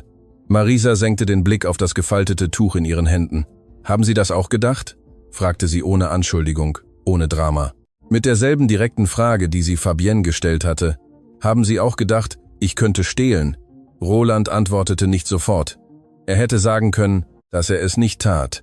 Das wäre die bequemste Antwort gewesen, die das Gespräch ohne sichtbare Wunden beendet hätte. Aber etwas an Marisas Art zu fragen, diese schmucklose Ehrlichkeit, machte die bequeme Lüge genau zur falschen Reaktion. Am Anfang, sagte er, hatte ich Zweifel, nicht wegen Diebstahl, aber darüber, was sie taten, wenn sie ausgingen. Fabienne hat mir eine Frage gestellt, und ich wusste nicht, wie ich sie sofort verwerfen sollte. Marisa nickte einmal langsam. Und jetzt? Jetzt weiß ich, was sie tun, wenn sie ausgehen. Eine weitere, längere Stille. Marisa blickte auf. Wann haben Sie es erfahren? Roland wich der Frage nicht aus. Vor ein paar Tagen. Und in diesen 3 Worten lag alles, was er nicht gesagt hatte, dass er ihr gefolgt war, dass er in ihrem Gang gestanden hatte und lauschte, dass er von Herrn Ernst und Frau Petra wusste und von der warmen Suppe und den Medikamenten und dem Zimmer, das sie mit ihrem Gehalt bezahlte. Marisa verarbeitete dies schweigend. Roland wartete. Er versuchte nicht, die Stille mit Erklärungen oder Ausreden zu füllen. Er wartete einfach. »Wollen Sie, dass ich es Ihnen erzähle?« sagte sie schließlich. »Wer Sie für mich sind, nur wenn Sie es erzählen wollen.« Eine lange Pause. Dann änderte sich etwas in Marisas Haltung, als hätte sie eine Last abgelegt, die sie lange allein getragen hatte. »Das sind die Leute, die mich vom Boden aufgesammelt haben, als ich 16 war und niemanden mehr hatte.« Sie sagte es langsam mit der Stimme von jemandem, der jedes Wort sorgfältig wählt. »Ich werde Sie jetzt nicht allein lassen, wo sie niemanden mehr haben. Roland sagte nichts, es war nicht nötig, etwas zu sagen. Aber drinnen, in diesem Raum, wo zuvor Verdachtsmomente waren und jetzt etwas anderes, fand etwas seinen Platz. Die Wahrheit kommt ans Licht. Marisa sprach nicht sofort. Sie setzte sich auf den Stuhl am Fenster des Gästezimmers, den sie gerade geputzt hatte, und legte das gefaltete Tuch auf den Schoß. Roland lehnte ihr am Türrahmen und sagte nichts. Er drängte sie nicht. Er füllte die Stille nicht mit Fragen. Er wartete. Draußen hatte der Nachmittag begonnen, kühler zu werden. Das Licht, das durch das frisch geputzte Fenster fiel, war dieses orangefarbene 5-Uhr-Licht, das nur kurz währt und alles verändert, während es da ist. Ich war 16 Jahre alt, begann Marisa. Meine Mutter war am Jahr zuvor gestorben. Ein Herzproblem, sagten sie. Obwohl ich glaube, es war Erschöpfung. Wir waren 5 Kinder und sie arbeitete ihr ganzes Leben lang, damit es uns an nichts fehlte. Und eines Tages wachte sie einfach nicht mehr auf. Roland bewegte sich nicht. Mein Vater war nicht da, war es eigentlich nie. Meine älteren Geschwister zerstreuten sich, jeder seinen Weg. Ich war die Mittlere und blieb am Quartier, weil ich nicht wusste, wohin ich gehen sollte. 2 Wochen schlief ich am Zimmer einer Nachbarin, die mich aus Mitleid duldete, aber ihre eigenen Probleme hatte und ein 16-jähriges Mädchen nicht für immer behalten konnte. Sie machte eine Pause nicht um zu dramatisieren, sondern um sich präzise zu erinnern. Eines Tages kam ich zu Herrn Ernst in die Hinterhofsiedlung, um zu fragen, ob sie ein Zimmer vermieten würden. Ich hatte kein Geld, nicht einmal für einen Tag, aber es kam mir in den Sinn, dass ich Arbeit am Tausch gegen ein Dach über dem Kopf anbieten könnte. Putzen, waschen, was auch immer. Herr Ernst hörte mir 5 Minuten lang an der Tür zu und sagte mir dann, ich solle hereinkommen. Ihre Stimme zitterte nicht. Es war die Stimme von jemandem, der diese Geschichte oft nur für sich selbst erzählt hat und bereits weiß, wie man sie aufrechterhält. Sie hatten kein zusätzliches Zimmer. Sie hatten einen kleinen Werkzeugraum hinten am Hof, den Frau Petra in 2 Stunden putzte, während Herr Ernst mir zu Abendessen gab.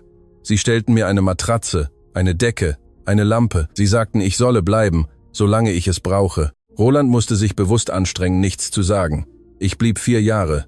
Was Marisa in den nächsten 20 Minuten erzählte, war eine Geschichte ohne Ausschmückungen und ohne Selbstmitleid, was sie schwerer zu hören machte, nicht leichter. Herr Ernst war sein ganzes Leben lang Mechaniker gewesen. Eine kleine Werkstatt am Erdgeschoss der Hinterhofsiedlung, die ihm in guten Zeiten ein Auskommen für sich und Frau Petra und die Aufzucht eines Sohnes, der mit 24 Jahren bei einem Verkehrsunfall starb, ermöglicht hatte. Danach wurde die Werkstatt nach und nach geschlossen, nicht aus Mangel an Arbeit, sondern aus Mangel an Kraft. Herr Ernst litt an einer Gelenkerkrankung, die ihm am Laufe der Jahre die Beweglichkeit seiner Hände nahm, und ohne Hände kann ein Mechaniker nichts tun. Frau Petra wusch fremde Wäsche. Sie hatte 40 Jahre lang fremde Wäsche gewaschen. Als Marisa an ihre Tür kam, lebten die beiden von dem, was Frau Petra noch waschen konnte, und einer kleinen staatlichen Unterstützung, die nicht für viel reichte.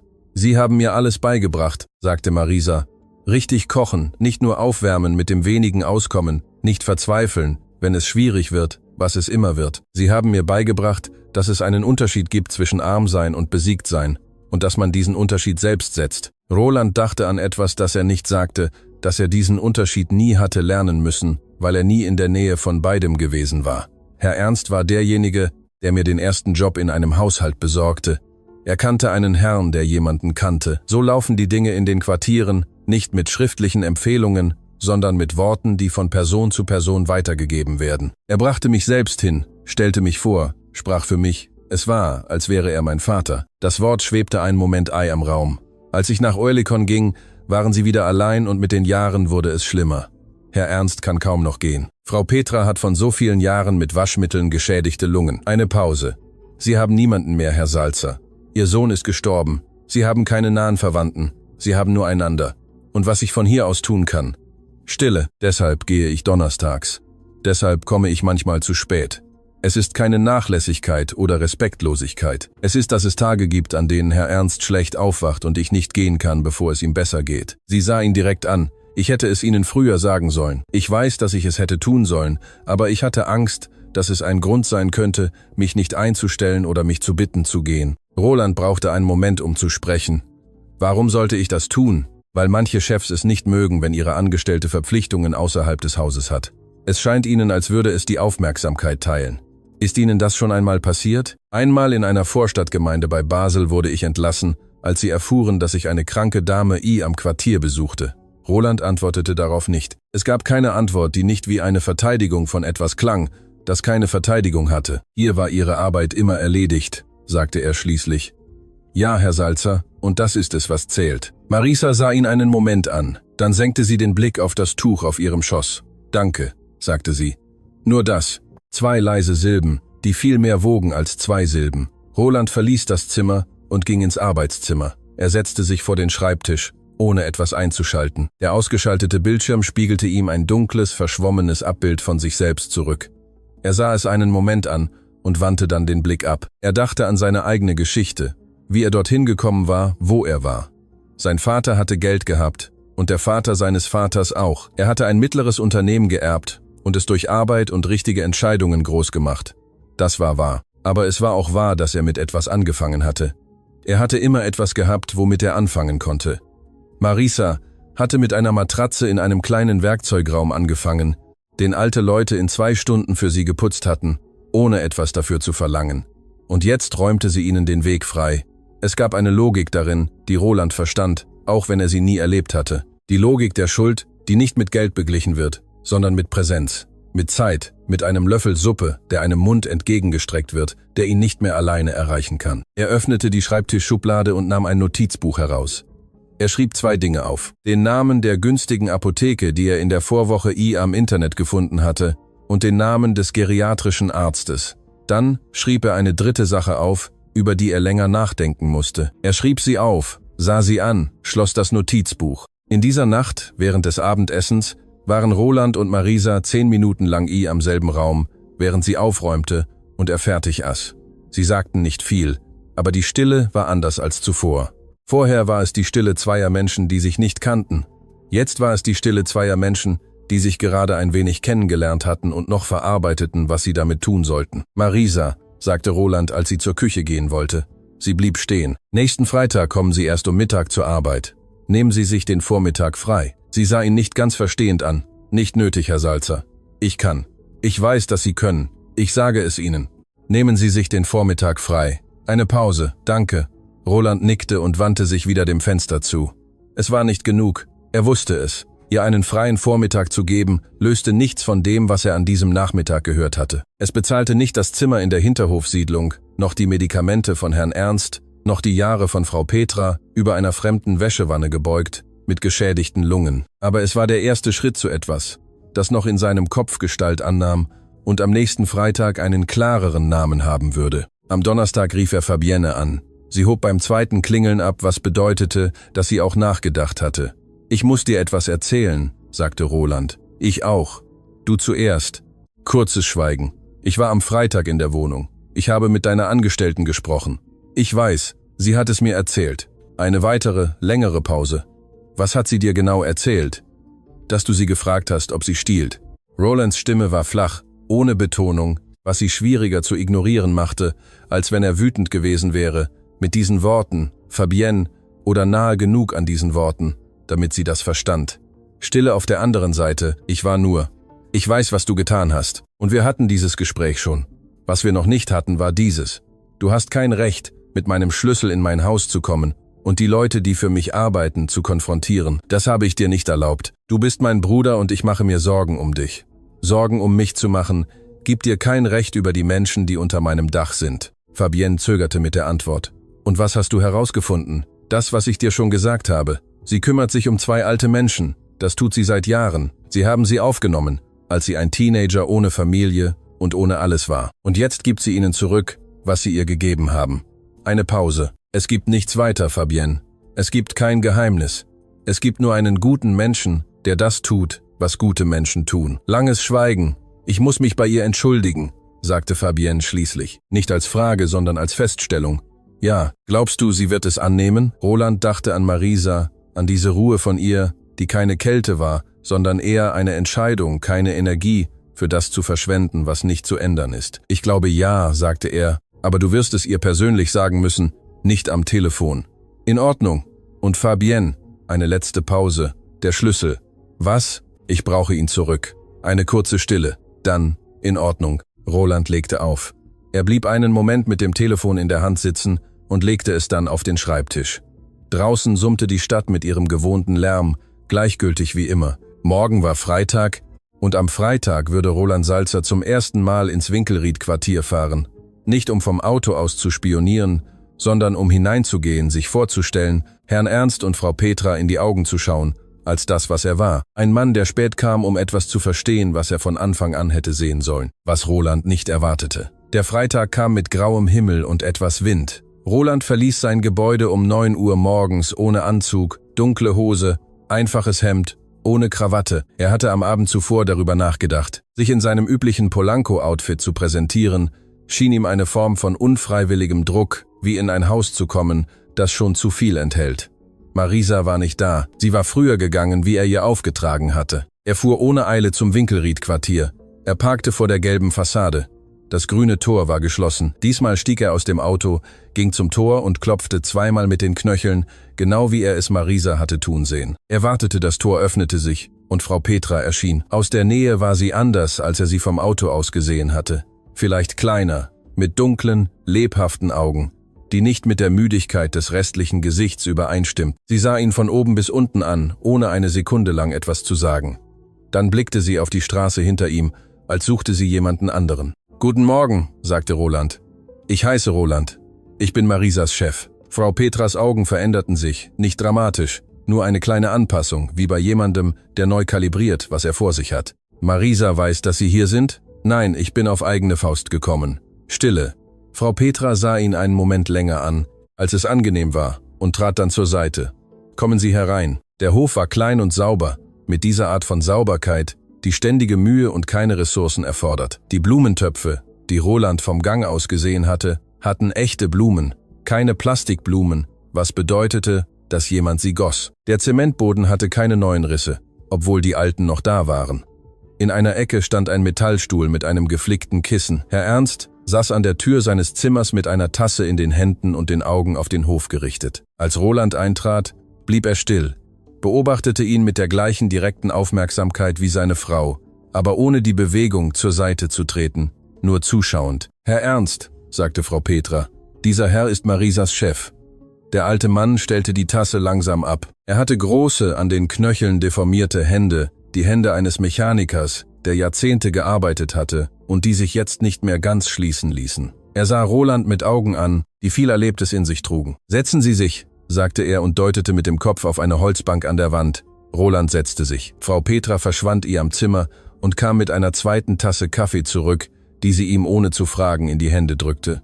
»Danke«, sagte Roland. »Ist mit Marisa etwas passiert?« fragte Herr Ernst. »Nein, es geht ihr gut. Ich bin gekommen, um sie kennenzulernen.« Eine Pause.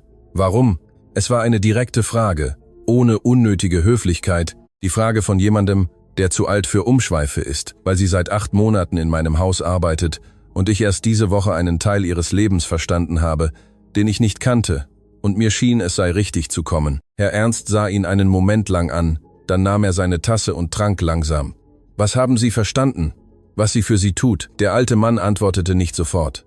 Auch Frau Petra auf dem Stuhl mit dem geflickten Kissen sitzend, nicht. Roland hatte das Gefühl, vor 2 Menschen zu stehen, die gelernt hatten, Menschen schnell zu lesen, weil sie sich den Luxus nicht leisten konnten, sich bei der Wahl, wen sie hereinlassen, zu irren. »Marisa tut uns keinen Gefallen«, sagte Herr Ernst schließlich. »Sie ist Familie.« »Das weiß ich. Sie hat es mir erzählt.« Herr Ernst nickte einmal langsam. »Dann wissen Sie ja, dass wir niemanden brauchen, der uns aus Mitleid besuchen kommt.« »Ich komme nicht aus Mitleid«, sagte Roland. Er sagte es ohne Defensive, nur als Tatsache. »Ich komme, weil ich Ihnen in die Augen schauen wollte, sonst nichts.« Stille. Der Wind bewegte eine der Pflanzen am Hof, einen kleinen Ast, der sanft gegen die Wand schlug. Es war Frau Petra, die sprach. »Und wie ist sie dort bei Ihnen zu Hause?« »Ausgezeichnet, ernsthaft, verantwortungsbewusst. Sie hat noch nie einen Tag gefehlt.« Roland trank schweigend den Kaffee. Sie spricht nicht viel über sich selbst. Frau Petra lächelte. Es war das erste Mal, dass Roland sie lächeln sah. Und es war, als würde ein Licht in einem lange dunklen Raum angehen. Das war schon immer so, seit sie klein war. Sie behielt alles in sich, aber drinnen verlor sie nichts. Sie blieben fast 1 Stunde. Roland hatte nicht geplant, so lange zu bleiben. Er hatte sich 15, 20 Minuten vorgestellt, sich vorstellen, etwas sagen, gehen. Aber das Gespräch bekam einen eigenen Rhythmus. Diese Art, wie manche Gespräche nicht enden wollen. Herr Ernst erzählte ihm von der Werkstatt, von den Autos, die er in 40 Jahren repariert hatte, von den Modellen, die es nicht mehr gab, von den Kunden, die Jahr für Jahr wiederkamen, weil sie wussten, dass er ihnen nichts verrechnen würde, was nicht stimmte. Er sprach ohne bittere Nostalgie, mit der Gelassenheit von jemandem, der gut getan hatte, was er konnte, solange er es konnte. Frau Petra erzählte ihm von Marisa als Teenager, von der ersten Nacht, die sie am Werkzeugraum geschlafen hatte, und wie sie am nächsten Morgen vor ihnen aufgewacht war und den Hof kehrte, ohne dass jemand sie darum gebeten hatte. Sie konnte überhaupt nicht kochen, sagte Frau Petra. Sie hat die Bohnen in der ersten Woche zweimal angebrannt, aber sie lernte schnell. Sie lernte immer schnell. Roland hörte zu, unterbrach nicht, bot noch nichts an. Es gab etwas in diesem kleinen, sauberen Hof, in diesen zwei alten und würdevollen Menschen, in diesem ohne zu fragen servierten Kaffee, das ihm das Gefühl gab, dass er es war, der etwas erhielt und nicht umgekehrt. Sie hat gute Chefs, die sie gut behandeln, sagte Herr Ernst irgendwann.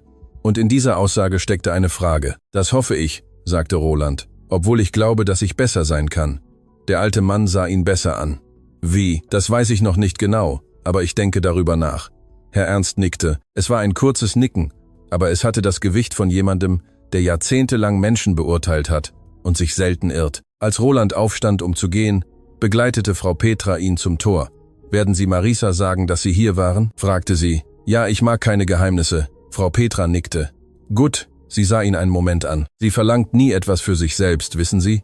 Nie verlangt sie, seit ich sie kenne. Wenn sie jemals etwas verlangt, dann weil sie es wirklich braucht.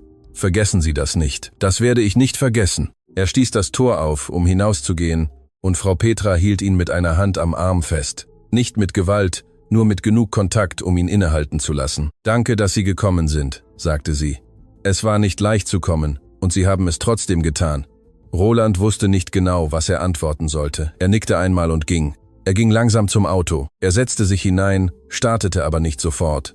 Er blieb mit den Händen am Lenkrad sitzen, blickte auf die gelbe Fassade, das grüne Tor, den Blumentopf, den jemand direkt an die Schwelle gestellt hatte, mit einer kleinen roten Blume, die keinen Grund hatte, dort zu blühen und trotzdem blühte. Er dachte an das, was er 2 Tage zuvor in sein Notizbuch geschrieben hatte. Das dritte Ding, das, über das er länger nachgedacht hatte. Jetzt schien es ihm keine impulsive Idee mehr. Es schien ihm das Richtige, die Art von richtig, die sich nicht groß oder heldenhaft anfühlt, sondern einfach notwendig, wie eine Schuld zu bezahlen, von der man nicht wusste, dass man sie hatte, bis jemand einem die Rechnung in die Hand drückt. Er startete das Auto. Marisa kam wie vereinbart mittags im Penthouse an. Roland war ihr am Arbeitszimmer, als er den Schlüssel hörte. Er ging in den Flur, bevor sie ihren Mantel ablegte. Marisa, sie sah ihn an. Ich war heute Morgen erst am Winkelried-Quartier. Eine Pause. Die erste Reaktion war keine Überraschung, sondern eher eine innere Anpassung, wie wenn man eine Nachricht erhält, die man am Grunde schon geahnt hat. Ich habe mit ihnen gesprochen, mit beiden, fast eine Stunde. Marisa fragte nicht, worüber sie gesprochen hatten, sie nickte nur langsam, mit ihrer Art, Dinge zu verarbeiten, ohne sie zur Schau zu stellen. Wie haben Sie gesehen? Herr Ernst hat Schwierigkeiten, sich zu bewegen, aber er hat einen sehr klaren Kopf und sehr lebhafte Augen. Roland machte eine Pause. Frau Petra hat mir Kaffee gegeben, ohne zu fragen, ob ich wollte. Etwas huschte über Marisas Gesicht, das nicht genau ein Lächeln war, aber vom selben Ort kam. Das tut sie immer. Das habe ich bemerkt. Stille. Roland nahm das Notizbuch aus der Tasche, öffnete es auf der Seite, auf der er die 3 Dinge geschrieben hatte, riss das Blatt vorsichtig heraus und reichte es ihr. Marisa nahm es, las es. Ihre Augen bewegten sich einmal von oben nach unten, dann kehrten sie zum Anfang zurück und lasen erneut. Auf dem Blatt standen 3 Dinge. Erstens, der Name der günstigen Apotheke mit einer Notiz, die besagte, offenes Konto auf den Namen Herrn Ernst Villalba und Frau Petra Villalba, kostengedeckt. Zweitens, der Name des geriatrischen Arztes mit einer Notiz, die besagte, Termin für Montag koordiniert, Transport inklusive. Das dritte war anders. Es war kein Name oder eine Adresse. Es war eine einzige handgeschriebene Zeile. Er räusperte sich in langsamerer Schrift als die anderen beiden, als hätte es mehr Entschlossenheit erfordert. Das Zimmer in der Hinterhofsiedlung wird kein Problem mehr sein. Ich habe bereits mit dem Hausmeister gesprochen. Marisa blickte lange nicht vom Blatt auf. Roland wartete. Als sie aufblickte, lag etwas in ihren Augen, das er noch nie gesehen hatte. Es waren noch keine Tränen. Es war dieser Zustand kurz vor den Tränen, in dem die Augen heller werden und der Kiefer eine kleine, stumme Anstrengung macht. Sie hätten das nicht tun müssen, sagte sie. Das weiß ich. Es ist zu viel, nicht wahr, Herr Salzer? Marisa, Roland sprach langsam, Sie haben 8 Monate lang diese perfekte und stille Arbeit geleistet, und abgesehen von dieser Arbeit tragen Sie allein etwas, das nicht allein getragen werden sollte. Ich tue Ihnen keinen Gefallen. Ich tue das, was zu tun ist, wenn man endlich die Augen öffnet. Marisa blickte das Blatt noch einmal an.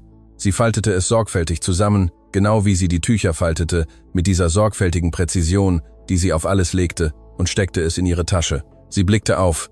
»Danke«, sagte sie. Dasselbe Wort wie immer, aber diesmal mit einem völlig anderen Gewicht, als müsste dieses kleine Wort all das tragen, was sich sonst nicht sagen ließ. Roland nickte.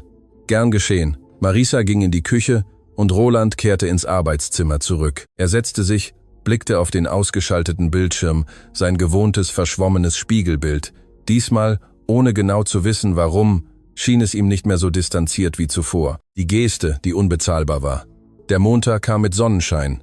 Herr Ernst und Frau Petra hatten einen Arzttermin. Um 10 Uhr morgens hatte Roland den Transport selbst koordiniert. Ein Auto mit Fahrer, das er seit Jahren kannte und dem er vertraute, mit präzisen Anweisungen. Sie um 9:30 Uhr in der Hinterhofsiedlung I am Winkelried-Quartier abholen, zum geriatrischen Arzt bringen, warten, sie zurückbringen. Er sagte Marisa nichts davon bis Sonntagabend. Sie räumte die Küche auf, als er I am Türrahmen erschien. Morgen um 9:30 Uhr holt ein Auto Herrn Ernst und Frau Petra ab, bringt sie zum Arzt und wieder zurück. Sie müssen nicht mitgehen, es ist bereits koordiniert, aber wenn Sie begleiten möchten, können Sie sich den Vormittag freinehmen. Marisa blieb mit dem Tuch in der Hand stehen. Sie haben den Termin gemacht. Ich habe ihn am Freitag gemacht, und der Arzt ist gut. Ein Geriater mit Erfahrung in dem, was Herr Ernst hat. Er hat bereits die Unterlagen, die Sie mir gegeben haben. Eine Pause. Ich habe Ihnen keine Unterlagen gegeben. Nein, ich musste Sie Frau Petra am Telefon abfragen. Ich hoffe, es stört Sie nicht. Marisa sah ihn eine Sekunde lang an, mit diesem Ausdruck von jemandem, der mehrere Dinge gleichzeitig verarbeitet, ohne sie alle zu zeigen. Wann haben Sie mit Frau Petra telefoniert? Am Samstag. Herr Ernst gab mir die Nummer, als ich am Freitag dort war. Eine kurze Pause. Er hat sie mir angeboten. Ich habe nicht danach gefragt. Etwas bewegte sich in Marisas Gesicht. Es war keine große Geste. Es war diese kleine, stille Anpassung, die geschieht, wenn etwas, das man allein trug, plötzlich einen unerwarteten Halt findet. »Ich gehe mit Ihnen«, sagte sie. »Wie Sie möchten, können Sie den ganzen Vormittag nehmen. Nehmen Sie sich, was Sie brauchen.« Marisa nickte. Sie begann wieder, die Arbeitsplatte zu putzen. Roland wollte gehen und sie sprach, ohne sich umzudrehen. »Herr Salzer, ja, warum tun Sie das?« Es war keine Frage des Misstrauens. Es war eine echte Frage. Eine von denen, die man stellt, wenn man die Motivation für etwas wirklich nicht versteht und sie verstehen muss, um zu wissen, wie man es annimmt. Roland dachte einen Moment nach, bevor er antwortete. »Weil ich es kann«, sagte er. »Und weil es Dinge gibt, die man, wenn man sie einmal gesehen hat, nicht mehr so tun kann, als hätte man sie nicht gesehen.« Marisa antwortete nicht. Roland ging. Am Montagnachmittag, als Marisa zurückkam, war Roland I am Arbeitszimmer mit 2 ausstehenden Anrufen, die er ohne einen Grund, den er ganz erklären konnte, verschoben hatte. Sie klopfte an die angelehnte Tür. »Wir sind zurück.« Roland drehte den Stuhl. Der Arzt hatte bestätigt, was Herr Ernst bereits über seine Gelenke wusste, aber er hatte die Medikation mit etwas Modernerem angepasst und 3 Physiotherapiesitzungen angeordnet, die, wie er Marisa in einfachen Worten erklärt hatte, ihm etwas Beweglichkeit in der rechten Hand zurückgeben könnten. Nicht alles, aber etwas. Frau Petra hatte er einen Inhalator für die Lungen verschrieben und sie gebeten, keine Wäsche mehr mit starken Mitteln zu waschen. »Ich sagte ihm, dass sie nicht mehr wäscht«, sagte Marisa, »dass sie schon lange aufgehört hat. Aber der Arzt sagte es ihr trotzdem, damit sie es von jemandem mit Titel hört. Es war etwas anders an ihrer Art zu sprechen, nicht genau offener, denn Marisa war nie verschlossen gewesen, sondern präsenter, als wäre sie zuvor in dieser Küche und in dieser Wohnung mit einem Teil von sich selbst woanders gewesen. Und jetzt hätte dieser Teil einen Weg gefunden, am selben Ort zu sein wie der Rest. »Wie haben Sie am Freitag gesehen?« fragte sie. »Ehrlich gesagt müde«, sagte Roland, »aber ganz, mit viel Würde.« Marisa nickte. Herr Ernst hatte das immer, auch wenn er sonst nichts hatte, hatte er immer Würde. Das merkt man. Eine Pause. Was hat er gesagt, als sie gingen? Roland dachte an Frau Petra, die ihn am Tor mit einer Hand am Arm aufhielt. An diese Worte, »Danke, dass Sie gekommen sind. Es war nicht leicht zu kommen, und Sie haben es trotzdem getan. Er hat gesagt, ich solle wiederkommen«, sagte er einfach. Marisa sah ihn einen Moment an. »Dann werden Sie wiederkommen.« »Ja.« Sie nickte noch einmal, und in diesem Nicken lag etwas, das nicht nur Dankbarkeit war, es war Anerkennung. Der Unterschied zwischen den beiden war wichtig. Dankbarkeit wird nach oben gegeben, an den der mehr hat. Anerkennung wird unter Gleichen gegeben. Roland nahm es als das, was es war. Am Mittwoch kam Fabienne. Diesmal kündigte sie sich vorher an. Sie rief am Morgen an, fragte, ob sie am Nachmittag vorbeikommen könne. Und als Roland Ja sagte, gab es eine kurze Stille, die mehr sagte als jede Erklärung. Sie kam um 5 Uhr. Roland ließ sie herein und blieb ihr am Wohnzimmer, während sie mit den Augen nach Marisa suchte. »Sie ist in der Küche«, sagte Fabienne. Sie nickte, legte ihre Tasche auf das Sofa, etwas, das sie nie tat, als brauchte sie die Hände frei für das, was kam. Sie ging in die Küche. Roland ging nicht mit, das war zwischen ihnen. Vom Flur aus hörte er die Stille, die schwierigen Gesprächen vorausgeht. Dann die Stimme seiner Schwester, leiser als gewöhnlich, nicht am Ton von jemandem, der eine Situation managt, sondern von jemandem, der von einem weniger bequemen und wahreren Ort spricht. Er hörte die Worte nicht, versuchte nicht, sie zu hören. Was er nach ein paar Minuten hörte, war das Geräusch eines sich bewegenden Stuhls und dann unerwartet Marisas Stimme, die etwas antwortete. Nicht mit der Kürze von jemandem, der eine Entschuldigung annimmt, um den Moment zu beenden, sondern mit mehr Worten als das. Ein echtes, wenn auch kurzes Gespräch. 10 Minuten später kam Fabienne ins Wohnzimmer zurück, nahm ihre Tasche, holte etwas aus der Innentasche und reichte es Roland. Es war der Wohnungsschlüssel. Roland nahm ihn, ohne etwas zu sagen. Sie sagte, es sei nicht nötig, dass ich mich entschuldige, sagte Fabienne, dass es schon vergessen sei. Und was hast du ihr gesagt? Dass ich es brauchte, nicht sie. Roland sah seine Schwester an. Es lag etwas anderes in ihrer Haltung. Eine Art abgelegte Last, die sie gleichzeitig kleiner und mehr sie selbst erscheinen ließ. Wie ist es dir ergangen? Schlecht, sagte Fabienne, und gleichzeitig gut. Eine Pause. Sie ist eine sehr ernste Person, Roland, von der Sorte, die einem das Gefühl gibt, dass man sich anstrengen muss, wenn man ihr gegenübersteht. Ja, sagte Roland. Das ist sie. Fabienne hängte ihre Tasche über die Schulter. Darf ich sie noch einmal sehen? Sie und die alten Leute, wenn möglich. Roland hatte diese Frage nicht erwartet. Das musst du sie fragen. Fabienne nickte. Ich weiß. Sie ging zur Tür und hielt inne. Hey, was ist? Du hast seit ein paar Wochen ein Gesicht, das ich noch nie gesehen habe. Nicht das, als du besorgt warst. Das andere. Welches andere? Fabienne sah ihn eine Sekunde lang an, mit dieser Scharfsinnigkeit von ihr, die manchmal unerträglich und manchmal das Nützlichste auf der Welt war. Das, wenn dir etwas wirklich wichtig ist. Sie ging, ohne auf eine Antwort zu warten. Roland blieb mit dem Schlüssel in der Hand am Wohnzimmer. In dieser Nacht geschah nichts Außergewöhnliches. Marisa bereitete das Abendessen zu, stellte es auf den Tisch und zog sich zurück. Roland aß allein, wie fast immer, die Stadt unten mit ihren gewohnten Lichtern, die Gabel auf dem Teller, das Glas Wasser, die übliche Stille der Wohnung eines Mannes, der allein lebt, weil er zu beschäftigt war, Dinge zu bauen, um auch das zu bauen. Aber etwas war anders, nicht in der Wohnung in ihm. Es war ein Unterschied, der schwer zu benennen war, wie alle wichtigen Unterschiede. Es war nicht genau Glück, noch die Lösung eines unerledigten Problems. Es war eher so, was passiert, wenn man monatelang einen Bauplan betrachtet hat und plötzlich versteht, wo der fehlende Träger hingehört. Es ändert den Plan nicht, aber es ändert die Art, ihn zu betrachten. Er ließ den Teller halb stehen, ging ins Arbeitszimmer, öffnete das Notizbuch, in das er die 3 Dinge geschrieben hatte, und sah es einen Moment an. Dann blätterte er zu einer leeren Seite und schrieb etwas Neues. Es war keine Liste, diesmal war es eine einzige Frage. Er sah sie eine Weile an, schloss dann das Notizbuch und ging schlafen. Am Donnerstagmorgen war Roland in der Küche, als Marisa kam.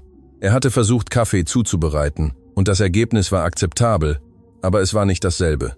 Marisa sah ihn mit der Tasse in der Hand, und etwas in ihrem Ausdruck war das nächste an einem offenen Lächeln, das Roland bei ihr gesehen hatte.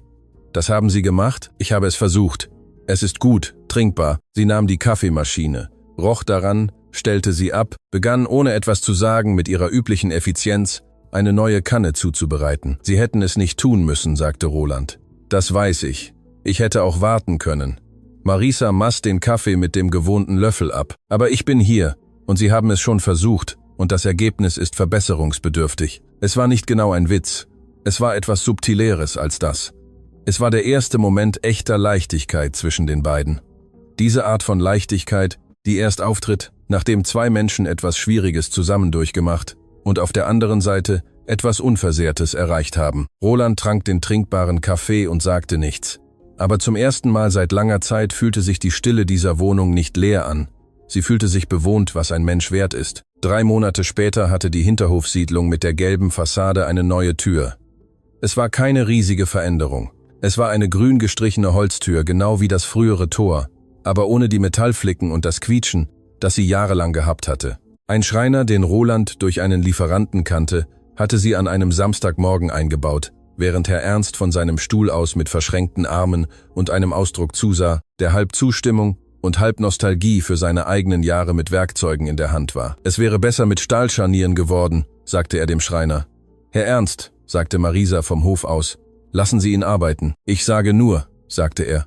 Der Schreiner beendete seine Arbeit, kassierte das Vereinbarte und ging. Und Herr Ernst klopfte zweimal mit den Knöcheln an die neue Tür, öffnete sie, schloss sie, öffnete sie wieder. Ist gut, sagte er schließlich, was dem Nächsten an einem Lob gleichkam, das Herr Ernst gab, wenn ihm etwas gut gemacht schien. Roland, am Eingang neben dem Blumentopf stehend, trank den Kaffee, den Frau Petra ihm ohne zu fragen in die Hände gedrückt hatte, genau wie beim ersten Mal, genau wie immer seitdem, er war zurückgekommen, wie er versprochen hatte. Die Freitagsbesuche waren zu einer Gewohnheit geworden, ohne dass es jemand formell erklärt hatte.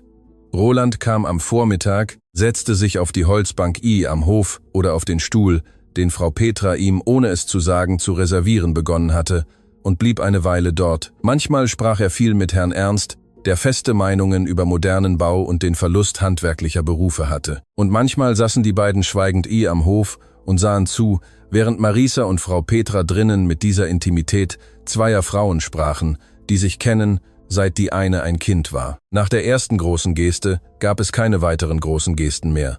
Es gab keine Notwendigkeit für große Gesten. Die Medikamente kamen pünktlich an.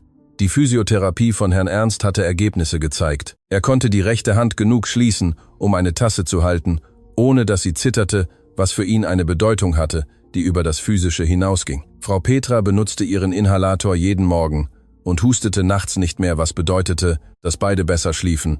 Kleine Dinge, die nicht klein waren. Eines Freitags am November kam Roland zur Hinterhofsiedlung und fand etwas anderes. Im Hof stand ein kleiner Tisch, der vorher nicht da war, mit einem karierten Tischtuch, das Roland als neu erkannte. Auf dem Tisch standen Teller, Gläser, ein Topf mit etwas, das schon vom Eingang her nach Eintopf roch. Frau Petra kam mit den Händen in der Schürze aus dem Zimmer. »Sie kommen genau richtig«, sagte sie.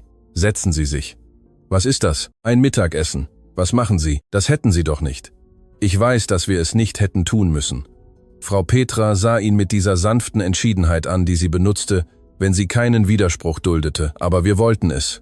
Das ist ein Unterschied.« Roland setzte sich. Herr Ernst saß bereits auf seinem Stuhl mit einem Hemd, das nicht das übliche Flanellhemd war, sondern ein formelleres Hemd mit Knöpfen, wie man es trägt, wenn der Anlass es verdient. Marisa kam mit dem Topf aus der Küche und stellte ihn in die Mitte des Tisches. Sie sah ihn an. »Man hat Sie gewarnt, nicht wahr?« sagte Roland. »Mich auch nicht.« Aber er sagte es ohne Verärgerung, mit dieser neuen Leichtigkeit, die zwischen den beiden seit dem Donnerstag des trinkbaren Kaffees entstanden war. Sie saßen zu viert um den kleinen Tisch. I am kleinen Hof der gelben Hinterhofsiedlung, mit der Novembersonne, die in Luzern warm und großzügig ist. Und Frau Petra servierte den Eintopf auf die Teller, ohne zu fragen, wie viel jeder wollte, weil sie alle schon kannte und wusste. Es gab keine Toasts oder Reden, es war nicht nötig. Herr Ernst nahm seinen Löffel mit der rechten Hand, der Hand, die 3 Monate zuvor kaum noch allein gehalten werden konnte, und das langsam mit dieser Würde, die ihn nie verlassen hatte. Frau Petra sprach von einer Radiosendung, die sie morgens hörte und die sie zum Lachen brachte. Und Roland sagte, er wisse nicht, dass es solche Radiosendungen noch gebe. Und Herr Ernst sagte, dass alles Gute existiert, wenn man weiß, wo man suchen muss. Und Marisa sagte, dass er genau das sagen würde. Und Herr Ernst sagte, weil es wahr sei. Sie aßen 1 Stunde lang. Nach dem Mittagessen, während Frau Petra und Marisa drinnen aufräumten, blieb Roland mit Herrn Ernst die Fürst am Hof. Der alte Mann blickte auf die neue Tür, als würde er sie noch immer beurteilen, obwohl er sie schon mehrmals beurteilt hatte. »Leben Sie gerne allein?« fragte er plötzlich. Roland sah ihn an. Er hatte nicht viel darüber nachgedacht. »Das ist schon eine Antwort.« »Stille, ich baue Häuser für andere«, sagte Roland. »Meines war immer das letzte.« Herr Ernst nickte langsam. Männer, die für andere bauen, vergessen manchmal, dass sie selbst auch ein Dach brauchen, nicht aus Ziegeln, sondern von der anderen Art. Roland antwortete nicht sofort. »Raten Sie mir etwas, Herr Ernst.« Der alte Mann sah ihn mit diesen alten, direkten Augen an. »Ich beobachte. Eine Pause. Sie kommen seit 3 Monaten jeden Freitag hierher. Sie kommen nicht nur, um uns zu sehen. Und Sie wissen es. Und ich weiß es. Und sie weiß es wahrscheinlich auch, obwohl keiner von uns dreien es gesagt hat.« Roland sah auf die neue Tür. Sie arbeitet für mich. Jetzt ja, aber die Situationen ändern sich, wenn die Leute es entscheiden. Es ist nicht so einfach. Es ist nie einfach. Herr Ernst nahm seine Tasse mit der rechten Hand. Aber einfach und möglich sind verschiedene Dinge. Verwechseln Sie sie nicht. Drinnen hörte man die Stimmen der beiden Frauen, das Geräusch des fließenden Wassers, ein kurzes Lachen von Marisa, das von der Art war, die einfach so herauskommt ohne Erlaubnis, die echtesten. Roland hörte es. Ich verwechsle sie nicht, sagte er. Herr Ernst nickte einmal und wandte den Blick wieder der Tür zu. An diesem Nachmittag fuhren Roland und Marisa gemeinsam in demselben Auto zurück nach Zürichberg. Es war das erste Mal, dass dies geschah. Bis zu diesem Tag hatte Marisa immer das Tram oder den Bus genommen und Roland war allein in seinem Auto gekommen. Aber als sie sich von den Alten verabschiedeten und gleichzeitig auf die Straße gingen, war der Abstand zum Auto für beide gleich und es gab keinen logischen Grund, getrennt zu fahren. Keinen logischen Grund. Marisa setzte sich mit derselben Selbstverständlichkeit, mit der sie alles tat, auf den Beifahrersitz, ohne den Moment größer zu machen, als er war. Roland startete. Die ersten Minuten sprachen sie nicht. Die Stadt draußen, der Verkehrslärm, das Radio aus. »Worüber haben Sie und Herr Ernst gesprochen, während wir aufräumten?« fragte Marisa. »Über Türen.« Sie sah ihn verstohlen an. »Über Türen und über andere Dinge. Eine Pause.« »Herr Ernst spricht mit sehr wenigen Menschen über andere Dinge«, sagte Marisa. »Normalerweise spricht er nur über Mechanik und über die Tür. Ich weiß, das hat er mir selbst gesagt.« Marisa wandte den Blick wieder der Straße zu. Roland konnte ihr Profil vom Fahrersitz aus sehen, die Kieferlinie, das hochgesteckte Haar, ihre stets gerade Haltung, die keine Steifheit, sondern Präsenz war. »Marisa, ich möchte Sie etwas fragen, und ich möchte, dass Sie wissen, wenn die Antwort Nein ist, ändert sich nichts. Ihre Arbeit ist Ihre, Ihr Raum ist Ihrer, und ich werde dieselbe Person bleiben, die ich heute bin, unabhängig davon, was Sie antworten.« Ein kurzes Schweigen. Sie spannte sich nicht an, sie hörte nur zu. »Was möchten Sie mich fragen?« Roland fuhr noch eine halbe Gasse weiter, bevor er sprach. »Ob Sie irgendwann mit mir einen Kaffee trinken möchten, nicht hier, nicht am Penthouse, an einem anderen Ort, als zwei Menschen, die sich kennen und die sich besser kennenlernen möchten.« Das Schweigen, das folgte, war anders als alle vorherigen Schweigen zwischen ihnen. Es war nicht das Schweigen des Unbehagens, noch das der Überraschung. Genau, es war das Schweigen von jemandem, der bereits wusste, dass diese Frage kommen würde und der schon vor ihrem Eintreffen über seine Antwort nachgedacht hatte. »Sie wissen, was Sie fragen«, sagte Marisa, mit allem, was das impliziert. »Ja, und das erscheint Ihnen nicht kompliziert. Es erscheint mir kompliziert. Und ich finde, dass Dinge, die es wert sind, es oft sind.« Ein weiteres, kürzeres Schweigen. »Am Samstag habe ich den Nachmittag frei«, sagte Marisa. Roland antwortete nicht sofort. Er ließ diese Worte den Raum einnehmen, den sie verdient. »Am Samstag«, sagte er schließlich. »Ich auch.« Marisa lächelte nicht, noch nicht, aber etwas in ihrem Gesicht ordnete sich auf eine Weise, die Roland erkannte, weil er es zuvor ihr am Hof einer Hinterhofsiedlung gesehen hatte, als Frau Petra das Tor öffnete, und Marisa sah und ihr Gesicht sich auf diese Weise veränderte, die nicht nur ein Lächeln war, es war die Geste von jemandem, der etwas erwartete und es ankommen sah. In dieser Nacht blieb Roland länger als gewöhnlich am Arbeitszimmer, nicht arbeitend, nur sitzend mit dem Notizbuch geöffnet auf der Seite der einzigen Frage, die er Wochen zuvor geschrieben hatte und die er nie laut beantwortet hatte. Er las sie noch einmal. »Welche Art von Mensch möchte ich von jetzt an sein?« Er nahm den Kugelschreiber. Er dachte an Herrn Ernst mit seinem Knopfsackhemd bei einem Mittagessen, das niemand angekündigt hatte. An Frau Petra, die Fremden ohne zu fragen Kaffee in die Hände drückte. An Marisa mit 16 Jahren, die am Morgengrauen einen Hof kehrte, ohne dass jemand sie darum bat. An sich selbst, der in einem Gang stand, durch ein Gitter lauschte, noch voller Zweifel, noch in allem falsch lag. Und daran, wie eine Tür, die grüne Tür, die neue Tür, jede Tür, nur zu etwas dient, wenn man sich entscheidet, hineinzugehen. Er schrieb unter die Frage ein einziges Wort, dieses. Er schloss das Notizbuch, schaltete das Licht am Arbeitszimmer aus, und zum ersten Mal seit langer Zeit ging Roland Salzer schlafen, ohne dass etwas in seinem Kopf auf eine Lösung wartete. Denn die wichtigsten Dinge waren keine Fragen mehr, sie waren Antworten, die er endlich den Mut gehabt hatte, niederzuschreiben. Ende.